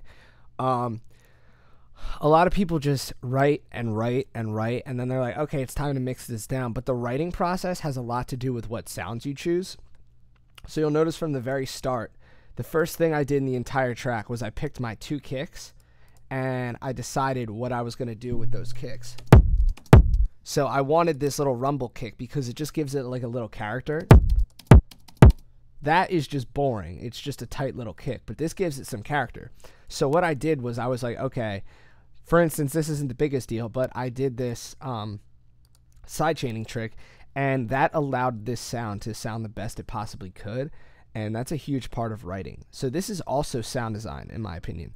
All of this is sound design because it's like interior design. You know, everything is interior design when you're designing the inside of a room. Sound design is everything when you're designing the sound of a song. So it's not just making wubs on Serum. It's figuring out how you're going to EQ your kick.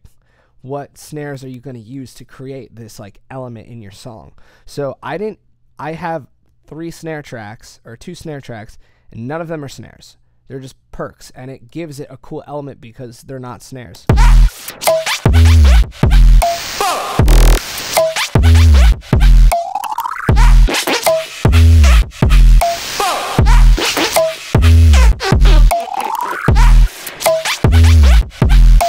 So, and then we also just did a bunch of shit with like farts and whatnot, and it's like, if I were to just like, if I didn't mix this down as I was going, it wouldn't sound good. So it's like, you know, doing this saturation and stuff, that's all part of like mixing it down. I'm making sure all the levels are good.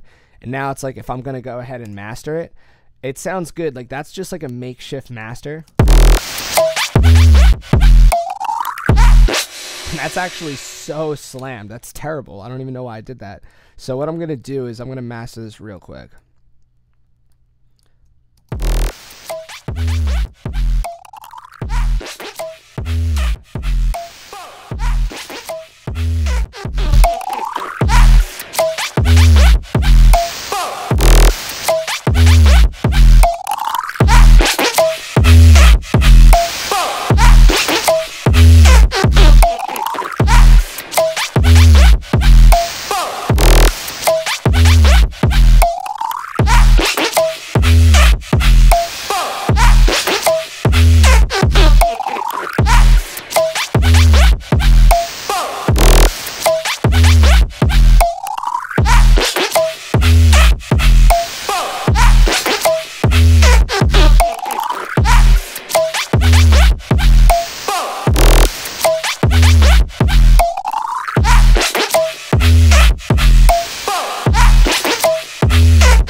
Alright, so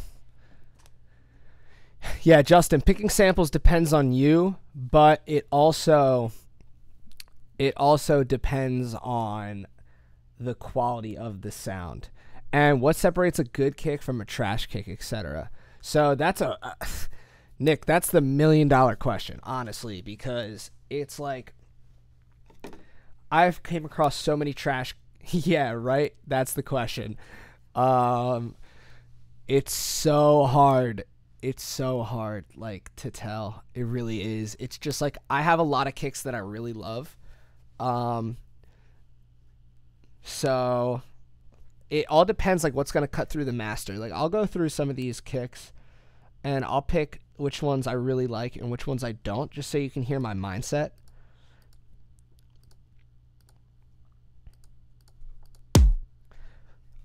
Okay, so that one, I like that. I don't like that one. So I'm going to explain the difference between this one and that one. That one has this Titan Kick 1 has like a slappier top end. And it doesn't have a really like beast sub end punch. So when you get to your master, it's going to be tough for kicks like this to sound fat. Okay, because at your master, you're compressing everything, you're saturating things over here, you're compressing things here, and then you get to the glue compressor, which I use my limiter, and then you're thrashing it through the soft clipper to get as much loudness as you can. And this kick is not going to hold up against that because it's got too much high end, it doesn't have enough low end punch. But this one, it has a very nice sub punch to it. So that's a kind of kick that at the end of this master chain, you'll still be able to hear that low end punch. That one, again, has a little bit too much top end. Like when I hear this, it has a lot of like top end. It sounds great on a laptop, but it doesn't sound good after the master. That has a lot of low end punch, but still it has a lot of top end. So it's like, I think this one's been my favorite so far. That one's, I don't think that one would hold up really well. That one's just cool. This one reminds me of like Clamps Casino. Like just super lo-fi. That one's sick. That's the one we used in the song. That one has like a really long sub that kind of comes in late. Like you can see it if we drag this onto an audio track. This is where the sub starts. But before that, it's like not a huge beast guy, but this one is Titan Kick 2.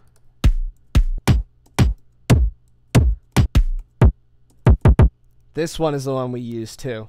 And I picked this one because it's a super strong low end punch. Any suggestions on how to make a trash kick gold though? Have you ever heard the saying, you can't polish a turd? That is, you know, that's pretty spot on. I will say my favorite, by far my favorite part of this entire pack is the snares. Every single snare is fire. And this is what I do for snares. So I might have a snare like that, which is sick, but then I'll layer it with this snare. Oops. Then I'll layer it with this snare. This snare is super percussive. So maybe even...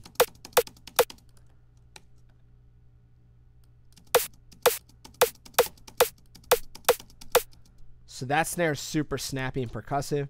This one is just... But without that,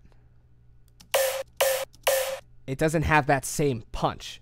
But the two of these together rips. So that's what I'm saying. Any snare you use in this pack, every snare I ever use ever for the past year and a half, I have put this snare underneath it because it just cuts through the mix so hard. So that's a super fun fact right there. All right, so Deadmau5 does it all the time though. Yeah, but like, not throwing shade at Deadmau5 because he's a fucking absolute legend. Like seriously a legend.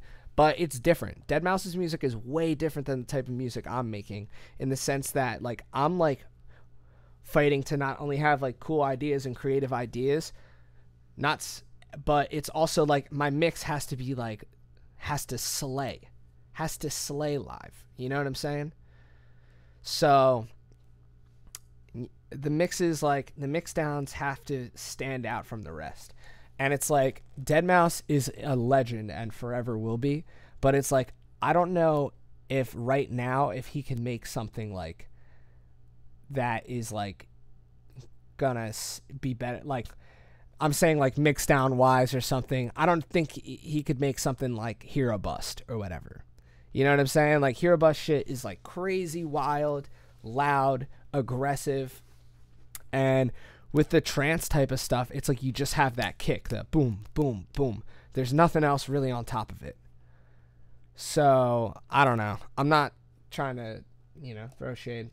Actually, yeah, I'll throw some fucking shade. Hopefully he ats me on Twitter, and then I'll be on the, I'll be a youredm.com highlight or headline.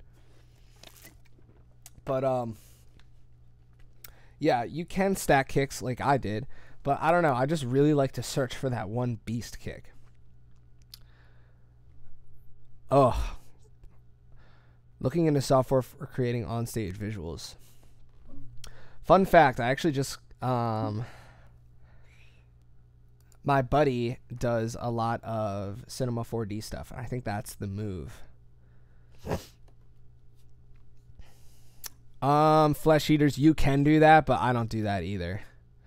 I know I'm really trying not to rip on Deadmau5 because that's like cardinal sin of EDM. Just kidding. That's like what all the that's what all of his ads say for that that coarse or whatever. But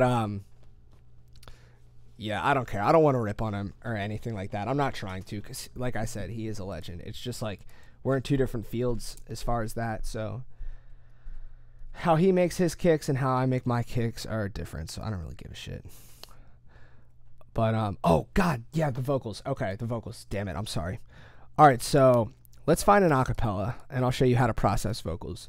Because mixing vocals into a song is really easy. You just adjust the layer, but actually processing the vocals is another thing. So let's see if we can put vocals on this somehow. No, there's no shot. Okay, so I'm just gonna make a new track or a new project.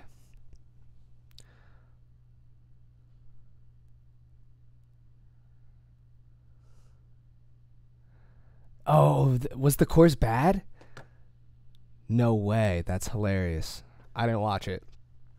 I really want to watch that Hans Zimmer one, though. That one seems interesting. Hans. Plus, you use his VSTs all the time. What are his VSTs? What is deadmau5's VST? All right. So let's find an acapella, and then I'm going to process this.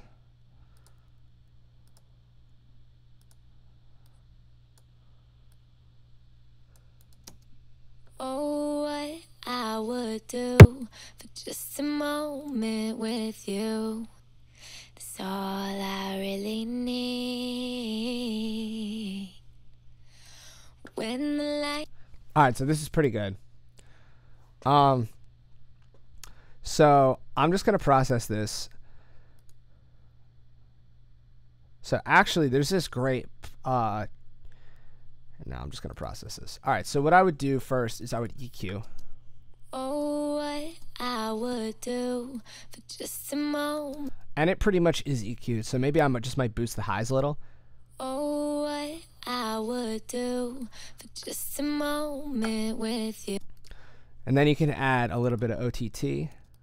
Oh, what I would do for just a moment. And this is just going to add some shine, I guess. I know Jupe does some of this chorusy effects. Oh, what I would do for just a moment with you. That's all I really need. So it just adds like a little bit of width to it. Something I might do is I like to overdrive my vocals just to give it a little crunch. Oh, what I would do for just a moment with you. That's all I really need. Oh, what I would do for just a moment with you. That's all I really need. It just adds like a little bit of crunch to it. And you can mess with this. This is basically like the band of what you're overdriving. Oh, what I would do for just a moment with you. That's all I really need. So then we can call this like a brightening rack. So let's listen to it. Oh, what I would do for just a moment with you. That's all I really need. So it's very subtle. I don't want to like make these too thin, but Oh, what, oh, what, oh, what. it could just help cut through the mix a little bit better. So then what I can do is we can make like a rack. So we'll call this dry, delay,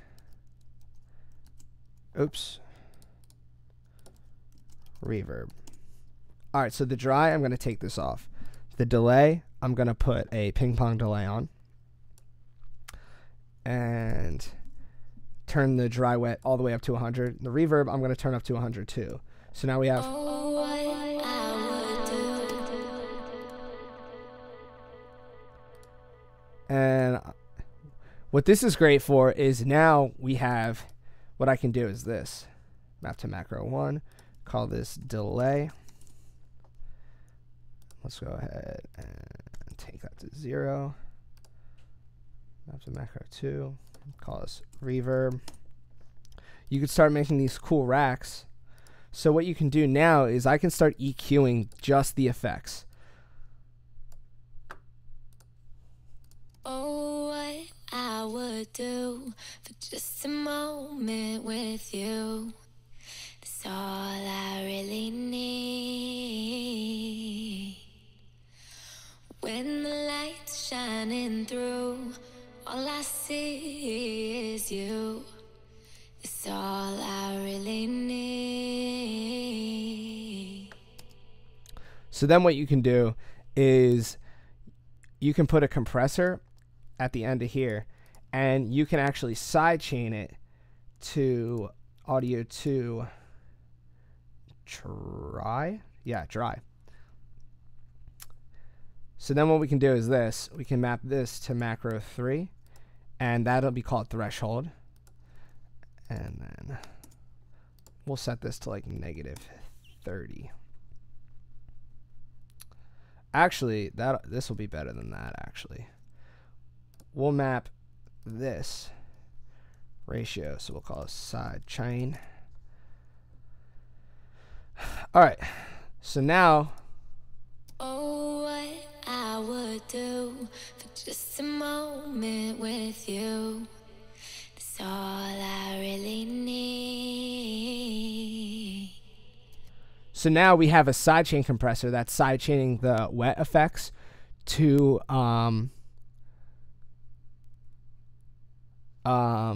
the wet effects to the dry effects. Oh, what I would do for just a moment with you. That's all I really need. When the light's shining through, all I see is you. It's all I really need. Just a moment with you, just a moment with you. It's all I really need. So there is your giant effect rack right there. So now, whoops, hold on.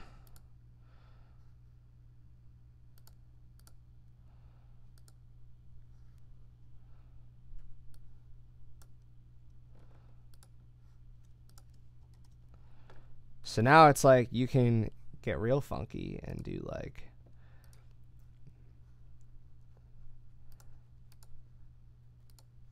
oops.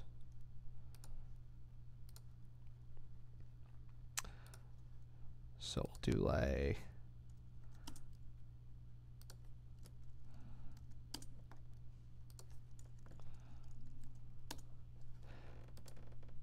so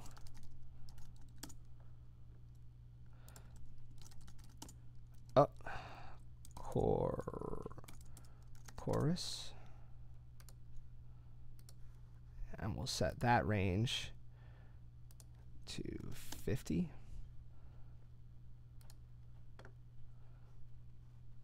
Whoops.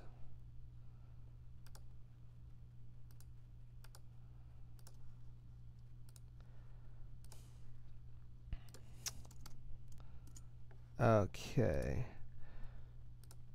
So now we have this cool sidechain rack. I'll call this Titan Vocals.